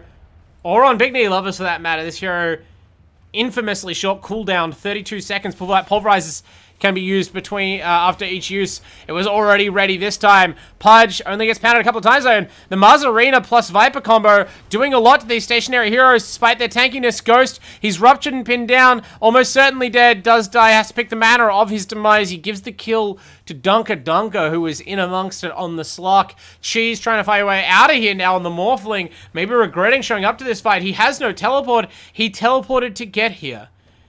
And all he did was deliver some meals on wheels. And Berserk, why are you still here, bro? It's always rough. Like, your carry doesn't want to see your team feeding so much for nothing. Because you're trying to farm. You're like, damn, they're just giving back all this gold that I'm farming straight to the enemy team. Maybe I should get in there and help. But even less so than the Void or any of the other characters in this series, this is not a helping in team fights kind of hero. Not really. Kill-stealing hero maybe, but not with these items. Not when the fights are so close or even against you. 4k net worth down. Just keep farming, bro. There's so many creeps dying on the map that your dire heroes are not taking credit for. And unfortunately, the Morphling dies, the water bottle, tall glass of water here. And then unfortunately, the Mars gives up his life again, just kind of hanging around wistfully wishing he could help. And it doesn't stop there, folks. Easy kill for the Radiant, and before that kill even happens, there is this follow-up smoke. Jenkins and Divinus, they suss out where Cheese is standing. Immediate lift. Morphling not fast enough. Where's the Rupture? Is it not available? They do not cast it. They respect the Strength Morph. I think they were just like, if it's anyone but Morphling, just off with their head. But Strength Morph remains an overpowered spell. Morphling will survive. What an all-right should really have been a gank and a kill. Maybe if Tiny was there with the toss, they would have pulled the trigger, but that's what happens when you try and make multiple plays at once. If they don't go really right for you, maybe you have to give up on some, and I think it is the mark of a good team to go for those plays, but also know it's like, alright, immediately cancel this one, worth a try. Now we're going to see the Rupture used to much greater effect. Smosh Fan, hoping to be the turnaround man of this game, gonna struggle if he's this controlled in the fights. They are paying a lot of attention. He's trying to stay alive on basically no hit points, but the thirst is on him. He will be sniped by the Fade Bolt from downtown. Rubik pulling out the big scope for that one. Does he actually have a cast range item? Yes, Aether Lens is up, and of course, 1 point in Arcane Supremacy. That scope is only going to become more and more precise. And how do you turn this around? I mean, you have Blink Echo when your Earthshake comes back up in 15. I can't imagine why they would be posturing up so aggressively, especially when Berserk has skipped out on the Blink to go for a Halberd. Just like this Viper has built the Urn on the team. These cores want to build better items than the normal utility stuff they build in the offlane, but Berserk, it doesn't matter what items you build if you get snatched up and pulverized and your team just have nowhere to help. No hook, no Earthshaker available to like blink Fission or nothing. Give away a complete freebie, and this game is spiraling out of control. I mean, Morphling is always farming, and yet somehow still can't even keep up with the Mars and the Pudge, who are spending all their time getting killed. There may not be a lot of towers down yet, but I have immense worries for the Dire in this game. It's once again already time to kind of fall back on their late game insurance policy, and at least they are itemizing for the long game, it looks like. But Big Knee Lover, not a man interested in long games, jumps in, finds the Pudge, immediate pulverize. This time the Fisher is there. Now the Mars arrives. Arena, Spear, they pull the Slark through the wall. God only knows how many spells interacted right there, but the key interaction is that Dunker is dead. That's a big scalp. However, they will pay, but Smosh! He's in with the Blink Echo. Jenkins is dead to rights here. Surely they have the damage to finish off the Bloodseeker, and they do. Oh my god, an airball from the Rubik. Tried his own Echo. No dice at all. And he will survive, actually, hanging in there. Thanks to Amos. Nice little Blink Avalanche. Gets the Rubik out of the fight. There's another Pulverize. You want to know how short Primal Beast cooldowns are. That's the second ultimate of the team fight, and it's not even a particularly long one yet. But Big Knee Lover will go down for it. What carnage on both sides. I mean, the Dire were due for a fight where something went their way, and can't get it much better than that, but it was still a pretty even trade. The recap is in, and yeah, you look there. Barely a swing. If anything, the Radiant actually got more experience. I guess the key thing is that the Slark died, the Morphling didn't. The Morphling finally at least eclipses his own 2 cores. Viper just going to give him another kill. Way too far forward. I mean, you're a support. Space created, I guess. But still. You do not want to feed this Tiny anymore. He is 9,000 net worth. Echo Saber complete. He's past this. He rushed Blink Dagger, so we've had kind of like a slow post-laning phase for Infamous Amos, but he had to give someone else the chance to take the spotlight after game 1. My god. So now, Amos, having decided everyone else has had their chance to shine, is going to return to the spotlight, although Jenkins looking to claim that for himself. Dagon and the Spirit Vessel loaded with charges. This Pudge is... Oh my... Good God. Wait, okay. That, I'm gonna say that was on purpose. So, they double force... That was a 4-staff shift queued into Pulverize, I believe. And it looked like Dunker got 4-staffed away and then snatched back up by the Pulverize. I was speculating that the combo with Primal Beast would be that Pulverize, like, moving them up and down on a Z-axis matters, like Torrent. But I don't even know if Torrent and Rupture is a combo. What was that? Someone has been looking at the Dota Reddit. Big Knee Lover. I mean, we were promised a show. Big Knee Lover. I thought the show was game 1. I thought it was the Signature Storm. But that is a mess. I don't know how consistent that shift queuing is. I don't know how cute it is. That might be patch-worthy. We'll find out. 2,100 magic damage from the Rupture, presumably, according to Pudge. But yeah, that is a Pudge with a hood that was active and 9 steps of Flesh Heap. And he instantly vaporized to just Rupture for stuff. Plus, technically Pulverize. But, goddamn. Okay. Let's see how often they can pull that off. Maybe you got Dagon at the same time. Who knows? But, sure sounded like that was all from one source. Can he get revenge, though? Ghost, both teams kind of just like, as I was, kind of sitting back for a moment to consider what they just witnessed. The Pudge just returned to the same situation, like he's tempting fate. Will they do it again? They have to get their Bloodseeker over from bottom lane, so maybe not. Big Knee Lover is actually just going to get out of there. All the way out of there. Meanwhile, Berserk, no such option. Speared out of his own arena by Divinus. It's a weird interaction to see the spear pushing someone through the wall, but Rubik just full of fun little things like that. Now they have another Rupture tool, I guess. Nice steal.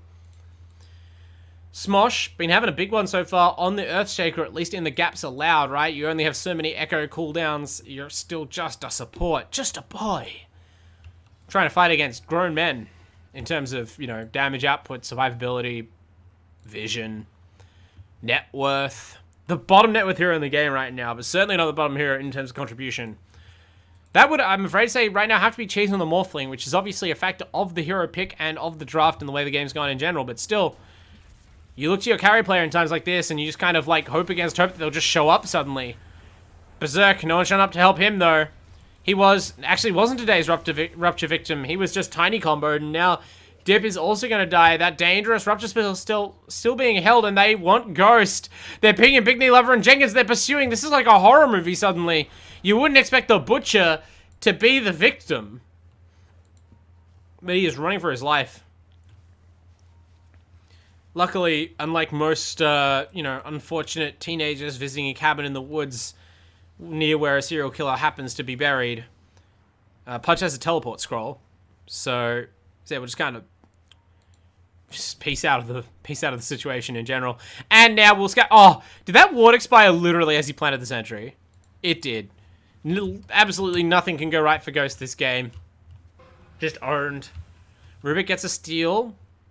Nether Toxin, not bad at all. Disabling passives. Poor old Pudge gonna have a hard time with that. I think that also turns off Slark's regen, so very important to get that down the fight and sure so enough it does. Dunker. Even more annoying things to play around. He has the tools, right? Has that act completed, so we saw the depth trap before, but oh my god!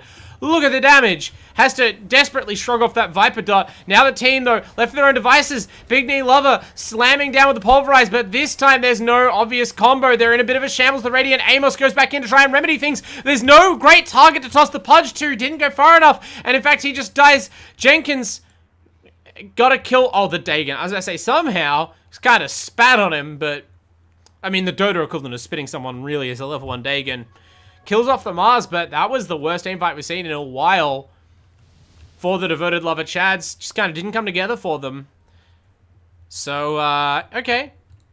Signs of life for UTS FEET. Smosh fan Protecting the high ground ward, decides to commit the Echo. His team are ready, or are they? Are they ready enough? Oh my god, Dunker left the area.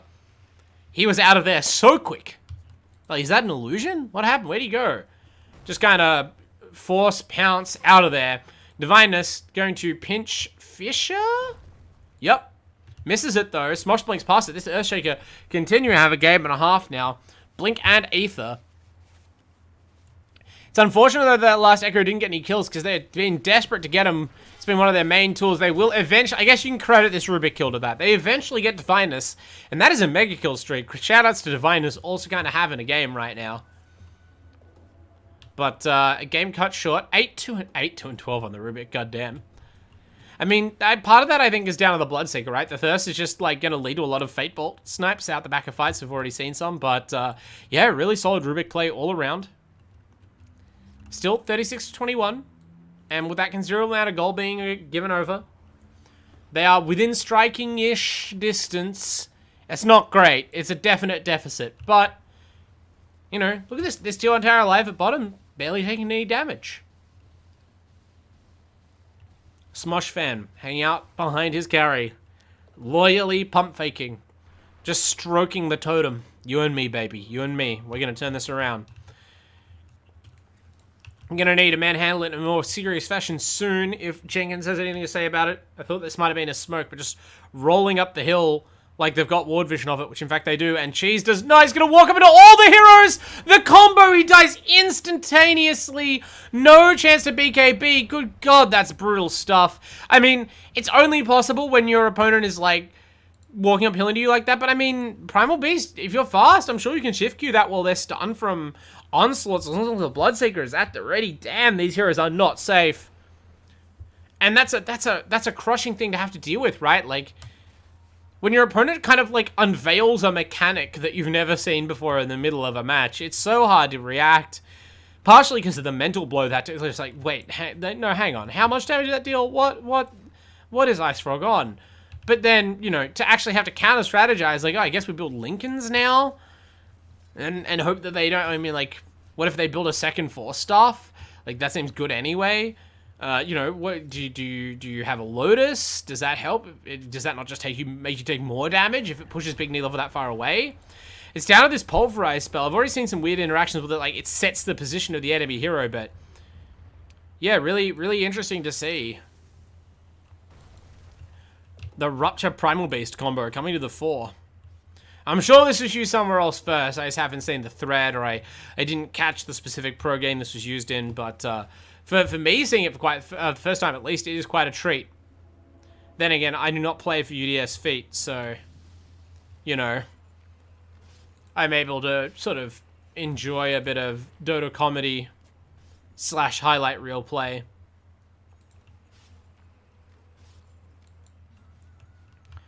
Players who are on the UTS FEET squad, though, they're just farming. They're adopting a passive role now.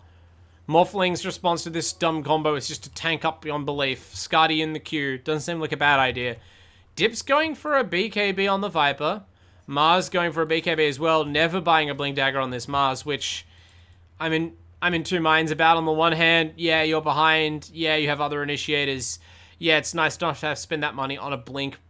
When your hero is already so dependent on being like the one to initiate, though, like, yes, you could argue that like even further commits you to only ever winning those sorts of fights, but I don't know. Again, do you build to cover your weaknesses, or do you build to try and lean into your strengths? Berserk building to try and please stop Tiny from hitting us, or Slark from hitting us, I think, mostly.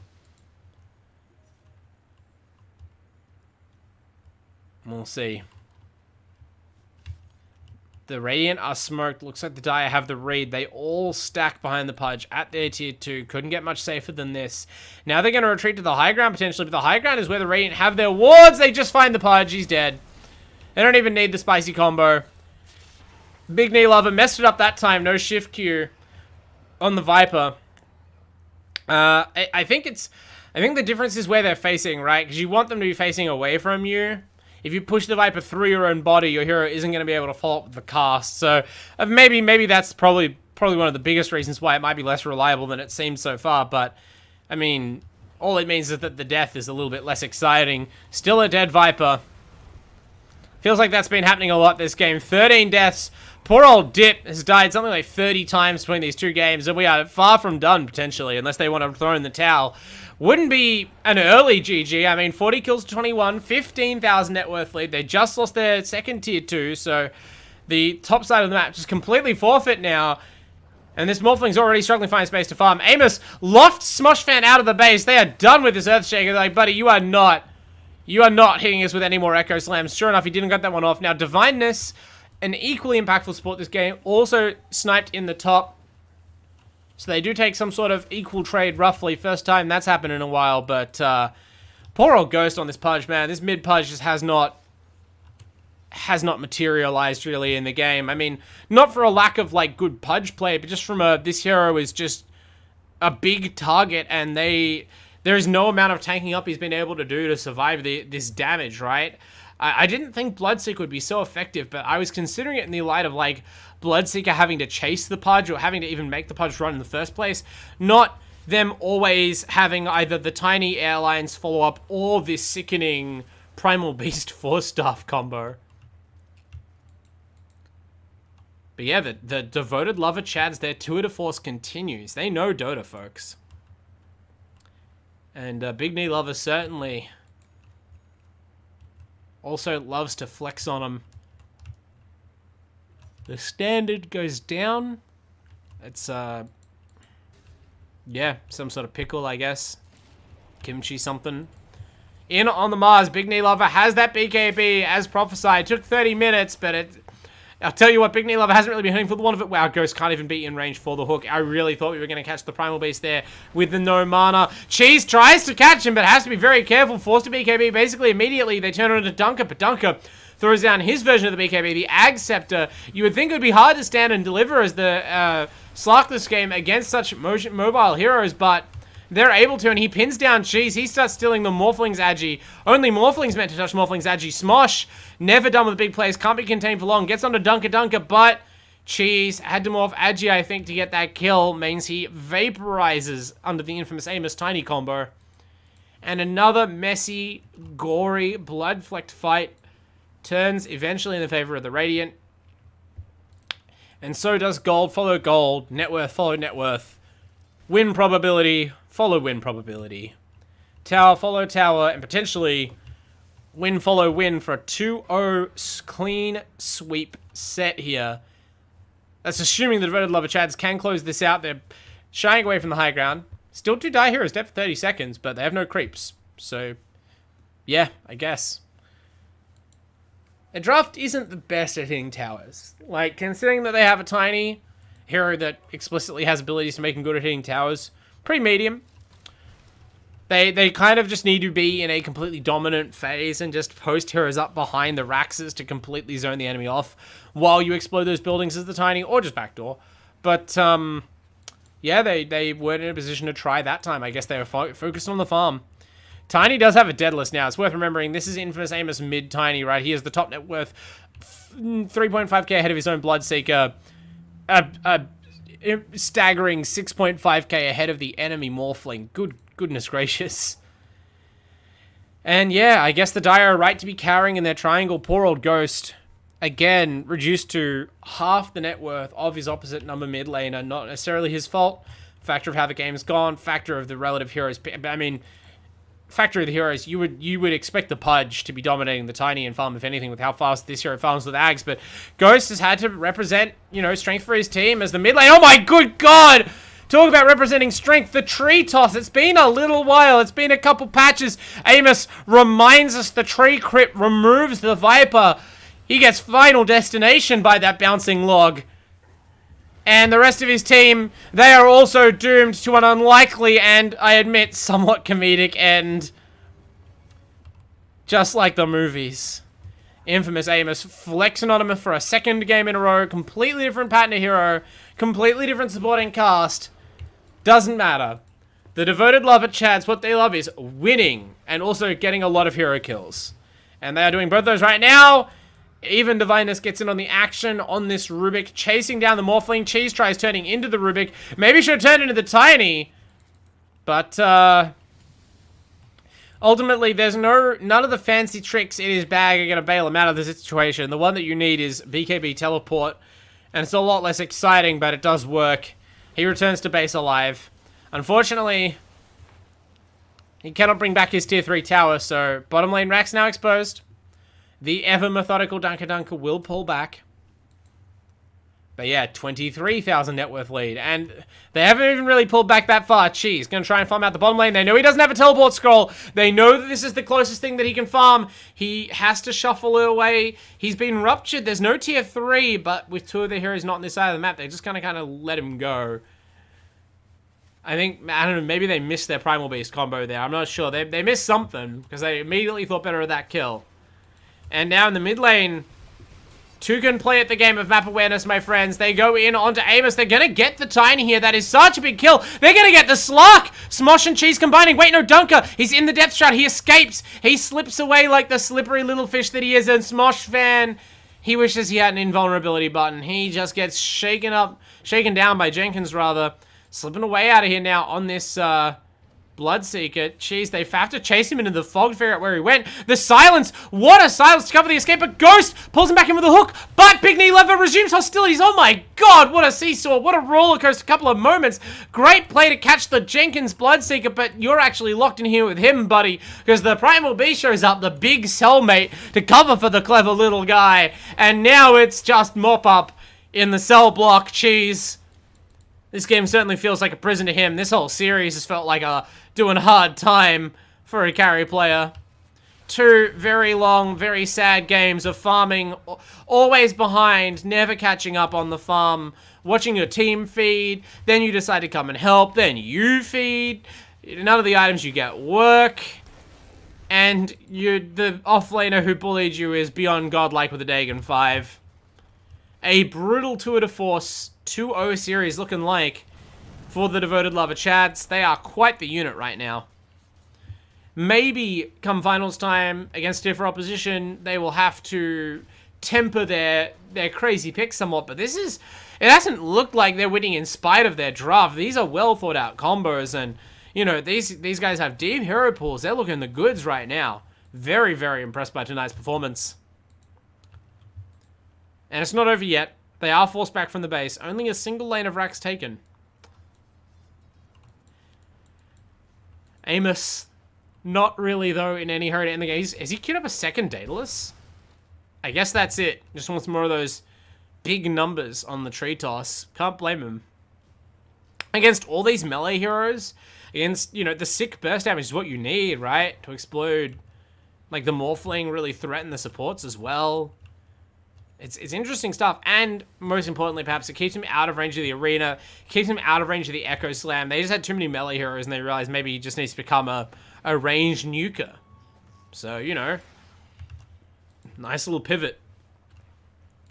Or maybe Amos plays this build every single game on Tiny in pubs. It's been a while since I saw a Tiny mid, especially a Tiny mid who got this far in the game, right? Like, very often when Tiny mid is picked, it either kind of does badly and doesn't get this far, or it's picked by a team who's emphasizing winning at like 30 minutes, so it, like, if it gets to this far, it's already built like an assault or something and the game's over. But nope. Amos wants to make big numbers happen. He wants to get an Aegis, but his team haven't all got the memo, or at least Divinus is willing to die in order to make a convincing bluff happen. They will trade a lot of ultimates and some kills here. Divinus is gotten by Cheese. Ghost dies to Jenkins' Dagon plus the ultimate of the Primal Beast. It looks like both of those heroes will be punished for their role in the Pudge's death. Tiny barrages Cheese with a tree barrage, but you know, just Cheese kind of tanked that on his second health bar, turns to the Bloodseeker. And this second part of the team fight that was threatening to happen will be inconclusive. Tiny is still scrapping, though. He has Blink and a Haste Rune and an Aegis and a BKB. He is not ready to give up. But caution maybe being cancelled by Dunker on the Slark. I mean, even this Slark has so many defensive options. They're seriously eyeing up a 2v4 and being like, oh, what's the, man, I can get in on this, I think. What's the angle here? It's got to be what, look at Chase just waveforming away, terrified of Amos. He's had such a furor of this game, and well earned, I think, after game 1, but damn. Look at this Tiny go, dictating the pace of play. dictating the space which the Dire Heroes can occupy, even with the rest of his team killed. And I mean, if you're that far ahead and the opponent's that scared of you, I mean, what is there left to do? I suppose buy a rapier is the answer. Oh my goodness. Okay, well if that happens, this could somehow become a game, but it could also just end in a flash of building damage. And Amos just commits to the farm. That's what we're doing. We're building Divine Rapier, I guess. Or we're putting it now quick by to troll the casters and building a relatively sane strength blink, agi blink. Who can say? Who can say what's wrong or right? Nobody. That's right. In we go, on the pudge. Getting sick of saying that. Poor old Ghost, he's probably pretty sick of hearing it. Or being it. Actually surviving, though. His team were there to back him up this time, and the Radiance team weren't, so Divineness kind of just called on his bluff. It goes down. That's a big confidence-boosting kill for them. Still 55 to 29 is rough. And Ghost targeted again. He gets ruptured. The treacherous Radiant creeps, making it hard for him. They missed the... Okay, yeah, this probably combo looks pretty tough to hit. Misses it again, but doesn't miss the kill. And Amos, they're back from killing Pudge in time to bail out their own mid laner, or not. He does die, but the battle is rejoined. Hook in a big knee lover, maybe not what you wanted anyway, but he gets right back out, puts the onslaught on cooldown, but it's worth it to stay alive. He'll be back into this fight later on, you imagine. Amos kind of whiffs the tree grab. Slark dies. This is actually starting to go seriously wrong for the Radiant. They have to get out of here. Amos pops the BKB, but doesn't TP. There's a pulverize on the Morphling. Can't even see him right now. Big knee lover. Can't quite decide what to do. Amos is sticking around. He was trying to go for the tree toss. Realizes he completely miscalculated. Blinks out. The Primal Beast inexplicably survives. It was 2 buybacks from the Dire to facilitate that, but those were big kills. I'd take it. When you're 28,000 net worth behind, you gotta try something. Many BKBs used. Morphling threatened by the tree grab. Any other hero dies instantly there. I think that was 3 1200 damage crits, like almost instantaneously from the Tiny. So, you know, understand why he's going for that Divine Rapier. He's going to try and one-shot some people with these trees. And that's the real final destination.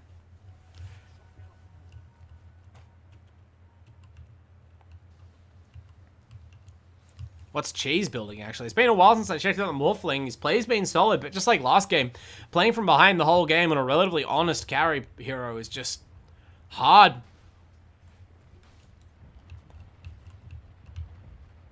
Okay, we're doing the disassemble stuff.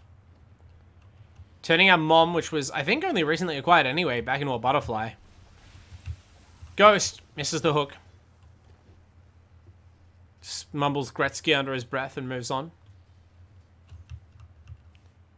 Rubik has Nether Toxin. Solid. I mean, I don't know if the Dire know, but the Radiant definitely are just stalling until Amos gets like 1,000 more gold and finishes this Divine. He is exceedingly close.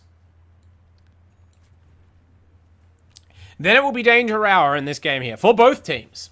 Because Tiny, as we saw last fight, can die. No longer has the benefit of the Aegis. Slark is all the way in, and Ghost is pulverized to death again.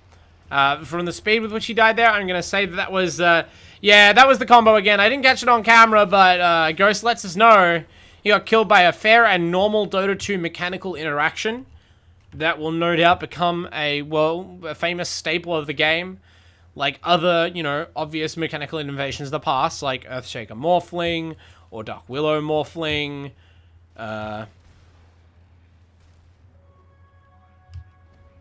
What else was so broken it got removed from the game, like, instantly?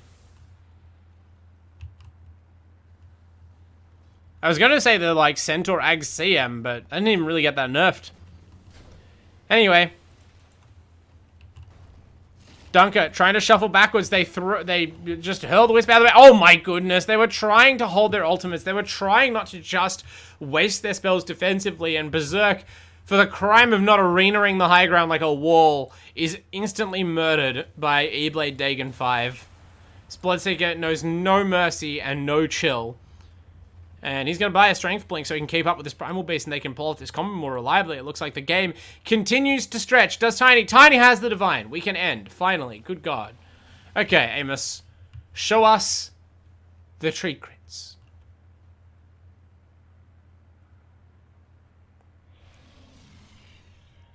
Nothing. Fine. Keep your tree crits. You nasty tiny. Oh, we're going for it. Never mind. Not quite on target. I don't know if that counts as a divine reveal. Maybe they haven't sussed out yet that he has the item. Surely someone will click on him at some point or put 2 and 2 together. It's not like it's been particularly subtle. They've been waiting a long time in this game. Amos has stolen the Earthshaker totem. And while the Earthshaker may not have the Ags, maybe having a poor game, he does. Okay, Tiny, I think that must be... Yeah, that was the tree toss. Poor old Dip. Death number 18. They got a grudge against this guy or something. He is obliterated by trees. And now, finally, the fight is joined for real. Dunker gets up the hill on the Pudge. Big Knee Lover goes in, but not in the vicinity of anyone he can target with spells. He dies. Hook on the Bloodseeker just sort of confirms Ghost's death. I'm sure he was going to die regardless, but still, brutal stuff. Amos all the way in now. Finds Smosh Fan trying to pull off more heroics, but it's not going to happen this time. Not for poor Smosh. Poor Smoshled. Smoshled Jr. the Third. He's having a hard time this game. It's actually Smosh Fan 1, so I guess Smosh the first. But damn, early in the game there were some heroics, but there comes a point where it just can't do anything. Speaking of, jeez, might he die? Oh my god, the burst. The strength morphling, yeah, that's a GG. That's a GG call. Your strength morphling with a BKB, caught without that BKB for like a half a second. Infamous Amos deletes 2/3 of his health with a tree grab, and then the chase down from the Bloodseeker. Apparently, that was not a formal GG from the team. No explodey thrown, but, I mean, they are hunting the Earthshaker in the base. Smosh Fan does not deserve such humiliation, but will be subjected to it regardless. Divineness. I mean, Berserk, unfortunately, game 1 was tremendous. Game 2, if he doesn't deserve this humiliation, he's been unable to prove it.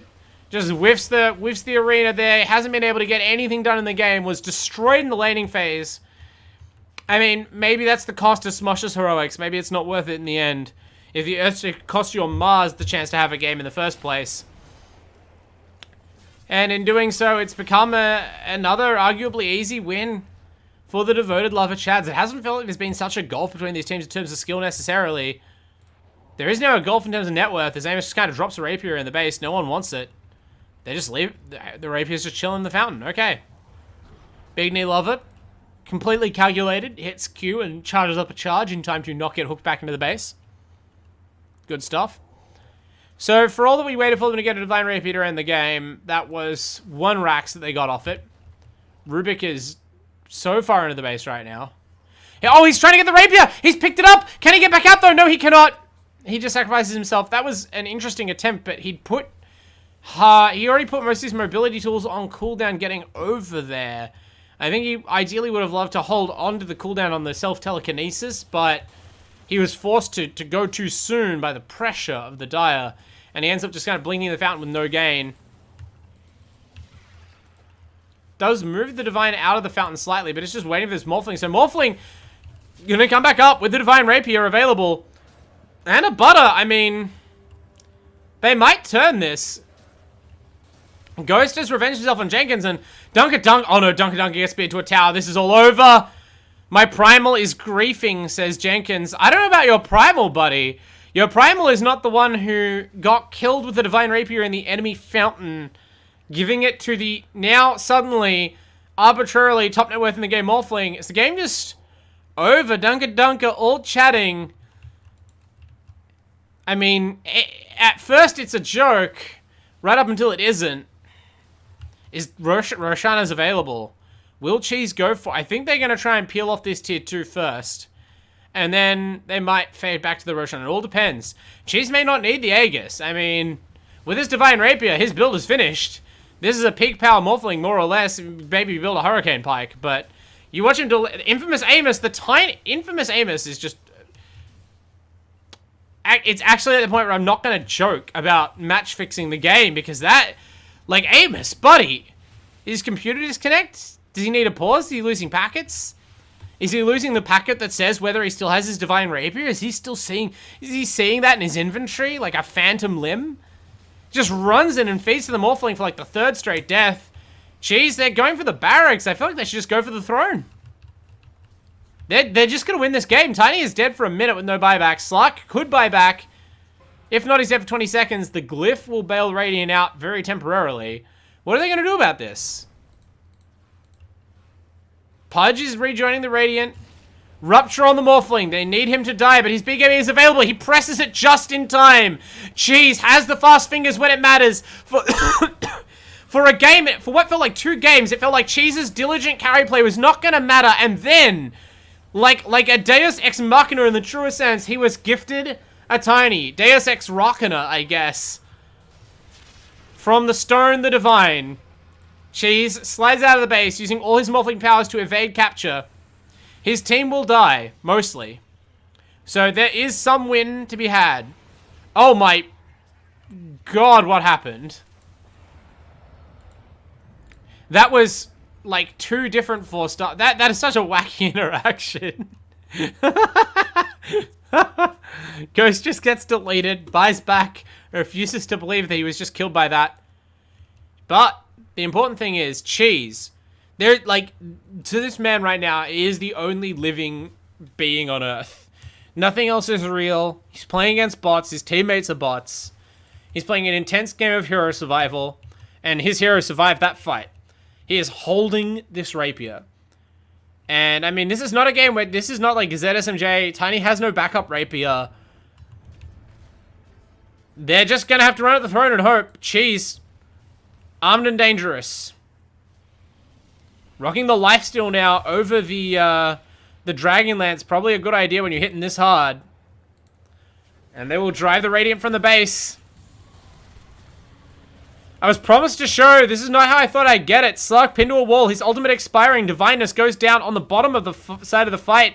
Completely zoned out of things. Killed by the Morphling. Now that does mean that the Morphling's not in the fight. And there's some kills going back the other way. Pudge able to Yule's dodge. Or was helped to Yule's dodge the tiny stuff. Now the Morphling's here. Cheese shows up. Dunker vaporized. Jenkins trying to shuffle out of there. But can he get away fast enough? It looks like no. Tiny firing the trees back into the fight. But again, they miss. Not only is he no longer armed with that rapier, he's no longer carrying that huge gun, but he can't even aim it. And Amos, I mean, it's been fun. Perhaps he will laugh this off. But this is the most giving it away that I've seen in the Uni League for a while. The decision to flex so hard to be over here with the Divine as a tiny, after extending the game enough that the Morphling could fill out the rest of his inventory, so that you could buy the Divine, by and large, let's be honest, so that you can try and one-shot, like, supports with the trees. It's not worked out. But they have not yet lost, so. I mean, I say have not yet lost. They are 23,000 net worth ahead. They are considerably dominating every hero not called Morphling. However, Morphling's the hardest carry in this game. And he has a Divine.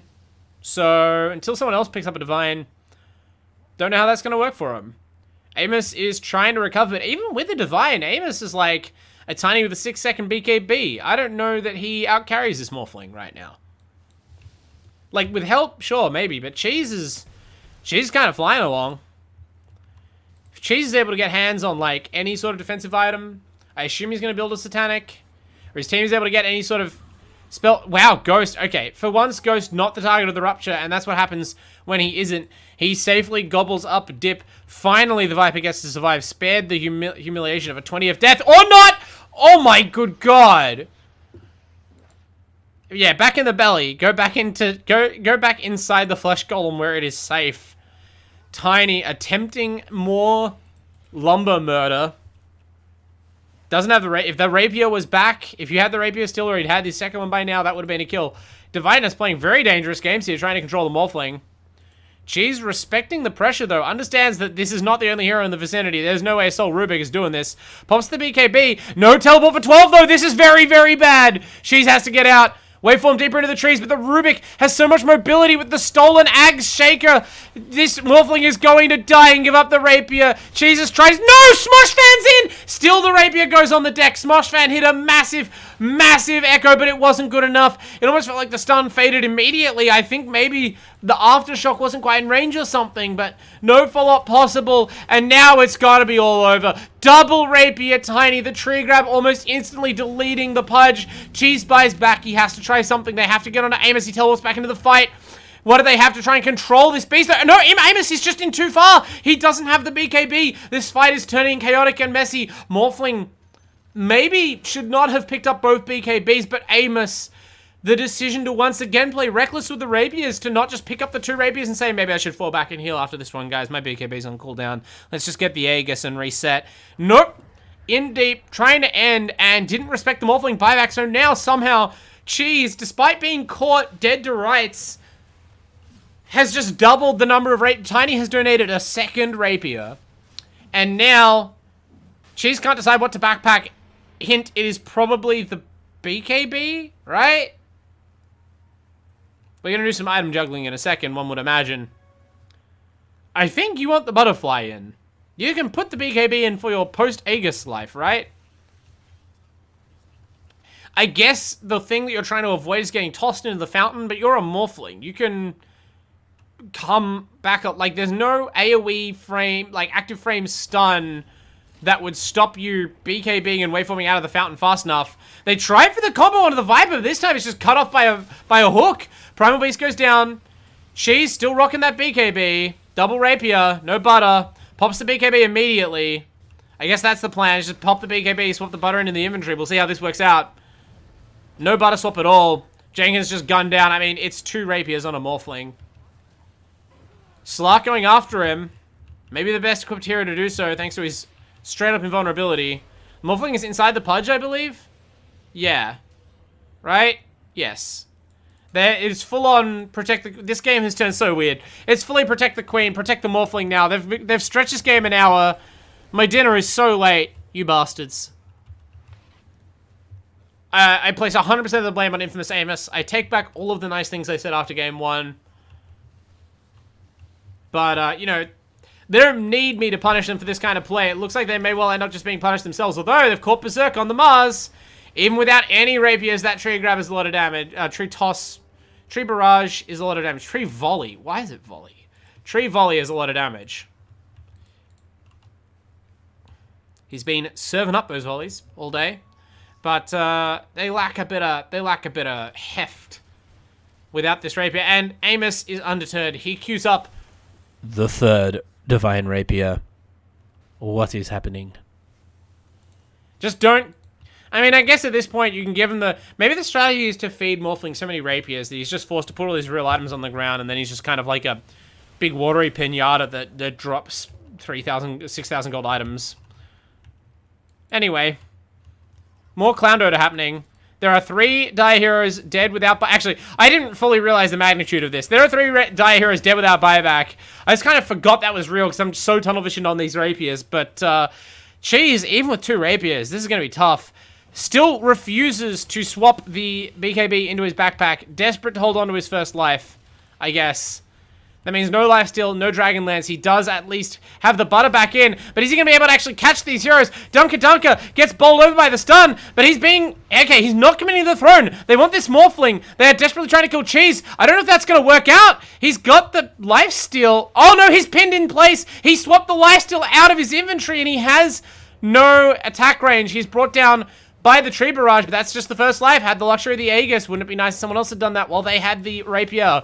Impossible to say what is good or bad gameplay. There is only Dota. Cheese catches some crits from the Tiny, but he is still too tanky. Captures the Rupture as well, but his team can bail him out. Even with the Pudge dead. I feel like that might have been the time where you just gun it at the Ancient, but the Slark didn't believe Dunka. I mean, I can't fault anyone's decision-making at this stage in the game, and I don't know how much maybe the whole team was just on board with, like, yeah, we're just going to buy rapiers and just kind of send it. Like, we're not that high on winning this game. We're feeling very comfortable as a team. We got our points already today, but I wonder if any amount of regret is seeping in at this point. Dunka chose to try and fight the Aegis Divine Morphling instead of attempting to finish off the base. And we cannot say whether or not things could be different, but we only can say how they are now. How they are now is that the Ancient is alive, exposed, but alive. And unless you can get a really sneaky Tiny backdoor, which, oh my god, Tiny has a Stygian Desolator. Tiny has a Stygian Desolator and a DD Rune, and a Blink, and a BKB, and an Echo Saber. And there is no dire vision outside their base. And he's trying to build a divine. You could just sell, like, your treads, maybe, and just buy the divine right now, and pop a smoke. And there's no glyph for the dire for 2.5 minutes. And you could just try and backdoor this throne. I think it works.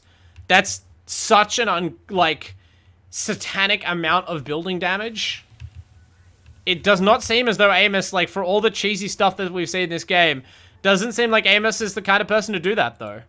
Or he's just waiting to ship himself the rapier plus a swift blink. Who can say? Certainly waiting on the rapier. The DD rune comes out of the bottle. Maybe that was the timer expiring, so the real threat of getting your base just exploded unfairly before your eyes is maybe gone.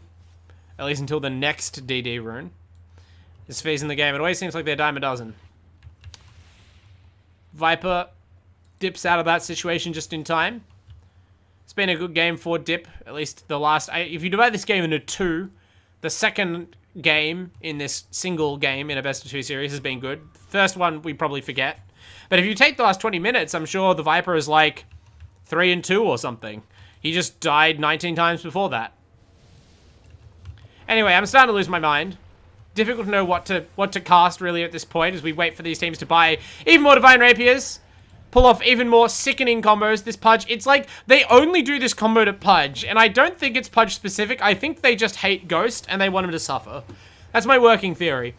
Cheese going up the hill, pops the BKB, but he swapped out his boots this time. Literally can't decide what to hold. He also has the Giant's Ring on. So this is an enormous terrain bypassing Morphling. This is just a battle tank at this point. Main battle tank, Mark 1 morph. Like, it moves super slowly. It is impervious to harm, goes through obstacles, and fires, like, the kind of caliber of round that can, like, down a state. So, that must be a cool, different experience. Also, unlike most tanks in real life, it can turn into a wave of water and fast travel, so that's good. Teleports back to try and mount a defense of the final standing barracks. How's that gonna go?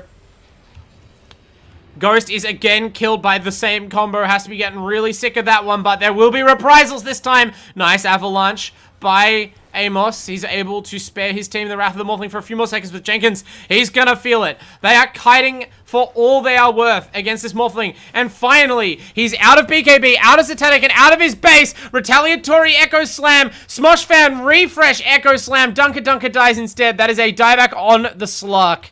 Pudge also dead for a very long time, but I have a feeling this is worse for the Radiant than it is for the Dire. Smosh was so patient. The Radiant were as well, but they knew what they had to do, and unfortunately, at this point in the game, they've only really left themselves that one option. They have to be so single-minded on kiting out all of these tools that the Morphling has to stay alive with the Rapiers, and all it took was Smosh waiting them out, deploying the Echoes. Smosh will pay. Amos, on his third Rapier of the game, has the tree damage again to pull off that execution. Jenkins is killed somewhere in the fight by the Morphling. I completely lost track of his position. Oh, and now Cheese! He's the biggest Tiny! He's enormous! He's medium now. Tiny no longer, but okay, Tiny no longer because he returns to being Morphling. It's a good day for wordplay here, folks. Amos slips the noose and lives to fight another day. Now it's both teams who have 2 diebacked heroes in the ground. But really, what does it matter? Eyes on the Rapiers, folks. Cheese is enormous. 1,100 auto attack damage. Literally 1,100 auto attack damage as that Tiny with a tree picked up, I think. But there are Book to Shadows Necro Creeps working on the racks. They spare it. This is the game that never ends. Oh, it just goes on and on. They're doing it deliberately despite me. I will report them to the admins. You know who you are. There will be sanctions and punishments. Starting with me completely flaming you if you give up this game after feeding 2 rapiers to Cheese. I mean, is that the point where, like, the 2 rapiers that were fed is such, like, a relatively small fraction of both teams' net worths, and yet there's been so much dying and buybacking and team fighting since that time, it almost feels like the other carries' items have barely moved. The only thing that's happened in the last 30 minutes is that Tiny has bought a rapier and has given it to the Morphling, and Tiny has bought... It's like the old copy pasta. Hands you another Divine Rapier. Hands you another Divine Rapier. Team fights outside your base to no effect somehow. Hands you a rapier. This Morphling, he's been like, alright. And certainly, credit to Cheese, living up to the task, right? Apart from that one death getting caught at top lane, been pretty tight. But now, unlike the last Roshan, there will be a time where the Radiant have control of the pit.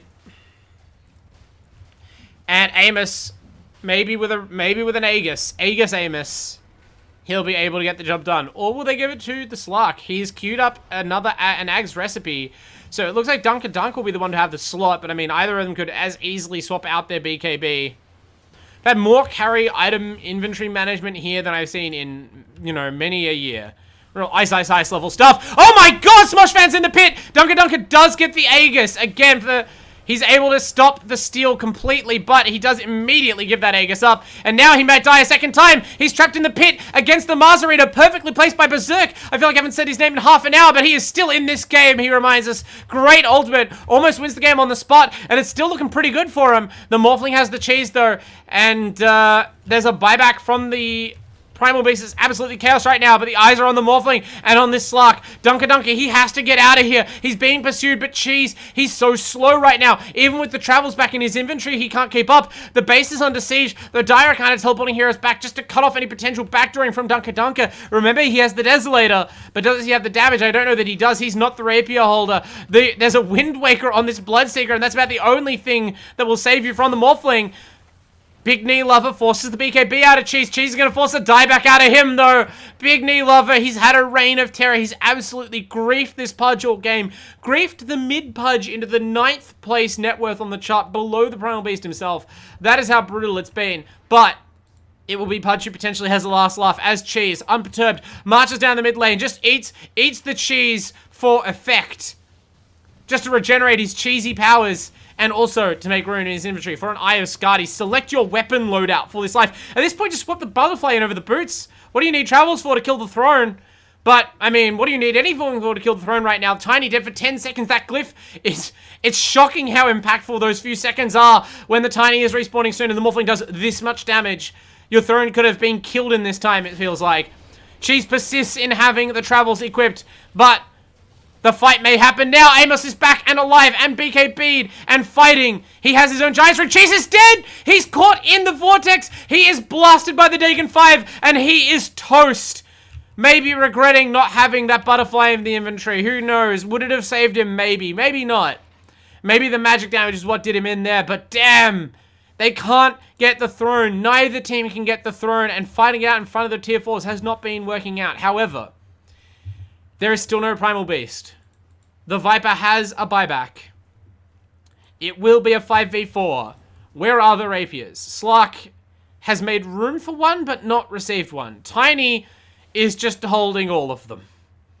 Tiny has 3 Rapiers. Tiny is buying a 4th Rapier. Morphling has bought his own Rapier. The Rapier count in the game is... I can't count. I can't be bothered. I'm about to quit my job.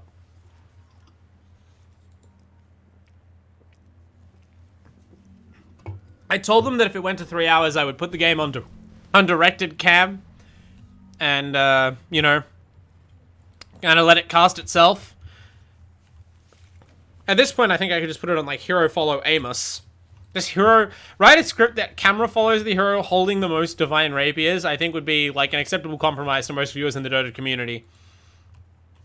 My only question, when are the Dire going to spread the Rapiers around, right? Because you give Berserk a Divine Rapier, man. We can say those Ag soldiers actually do something again. Never mind! Ghost! This time, the combo he dies to is going to be the triple Divine Rapier Tiny Tree Toss, but that is... I mean, the Pudge has no buyback, so this actually might be it. Chaos in the Dire base. Morphling is... I would say base racing, but he's killing a tier 2. He's Rax racing? What's happening? He's trying to get creeps in the base... He has to give up on it. He's attacking with his rapier butterfly. There's no glyph on either side, though. He doesn't win these. Maybe in a different world, maybe in a different life. And once again, they somehow clutch it out. Good lord. Okay, Amos has something to say about that one, which is fair enough. There was literally, I kind of forgot that in the heat of the moment. There was literally a GG called out, and I mentioned at the time, I thought the throne was about to explode. That explains a lot, right? Because Amos did immediately after that dive the fountain and die. I don't know where, he clearly is gonna, he seems to have thought that that was actually the GG call, which makes a lot of sense. I mean, it's certainly one of the more impactful fake GG. I haven't seen a fake GG, like, matter in a while, because, you know, it just seems like Dota's in that way where teams go high ground now, they have enough of an advantage. Or, like, but, yeah, that was a massively influential one. So, I mean, they did clutch it out in the end, so we avoid, there's probably not any need for a big investigation. I'm sure admins will take a look if necessary, but in the end, I guess in the minds of those who feel wronged, the right team did win on the day.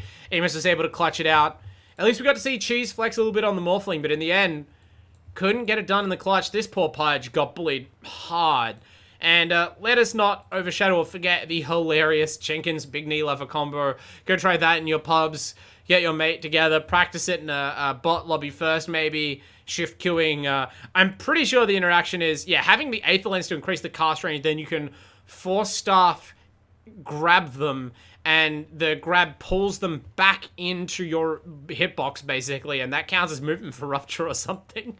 They're doing multiple thousands of damages to a hooded Pudge is something else, but, yeah, a fun game, a drama-filled game, an intense game, but a game that is over, finally. And so with that, an 2-0 victory to the side of the devoted lover Chads. Power of Love, once again, claims the day, and they will be very happy to march onwards in the AEL Uni League Season 2 as we get towards the business end of things with another 2 points. Definitely hard-earned. Of course, make sure that you follow all of our sponsors, and in particular that you follow AEL itself if you're not already on all social media platforms that you use, regardless of whether it's Facebook, Twitter, Instagram, YouTube, or TikTok. That URL is, say it's Facebook, it's facebook.com/AU Esports League, twitter.com/AU Esports League, yada yada yada, you get the drill. Speaking of, I am at Twitter/AWanderingBard, or at AWanderingBard if you just use the search function. Please do that. I appreciate the follow. Love to talk to people about Dota. I don't have enough Dota followers. I'm certainly going to be going berserk over TI, just celebrating this awesome game. And of course, the AEL finals coming up as well. There'll be a lot to talk about. But of course, you can also find us on Twitch at twitch.tv/AELUni and twitch.tv/AELUni2 if you're here on YouTube. A friend told you to look up this VOD to see the crazy Primal Beast combo or the incredibly disgraceful and disreputable fake GG call that's going to fuel this feud for many Uni League bouts to come. That's where you find the live stuff. And there'll be more live stuff next week. But for now, I've been the Wandering Bard. This has been a very strenuous series of Dota. Thank you and good night.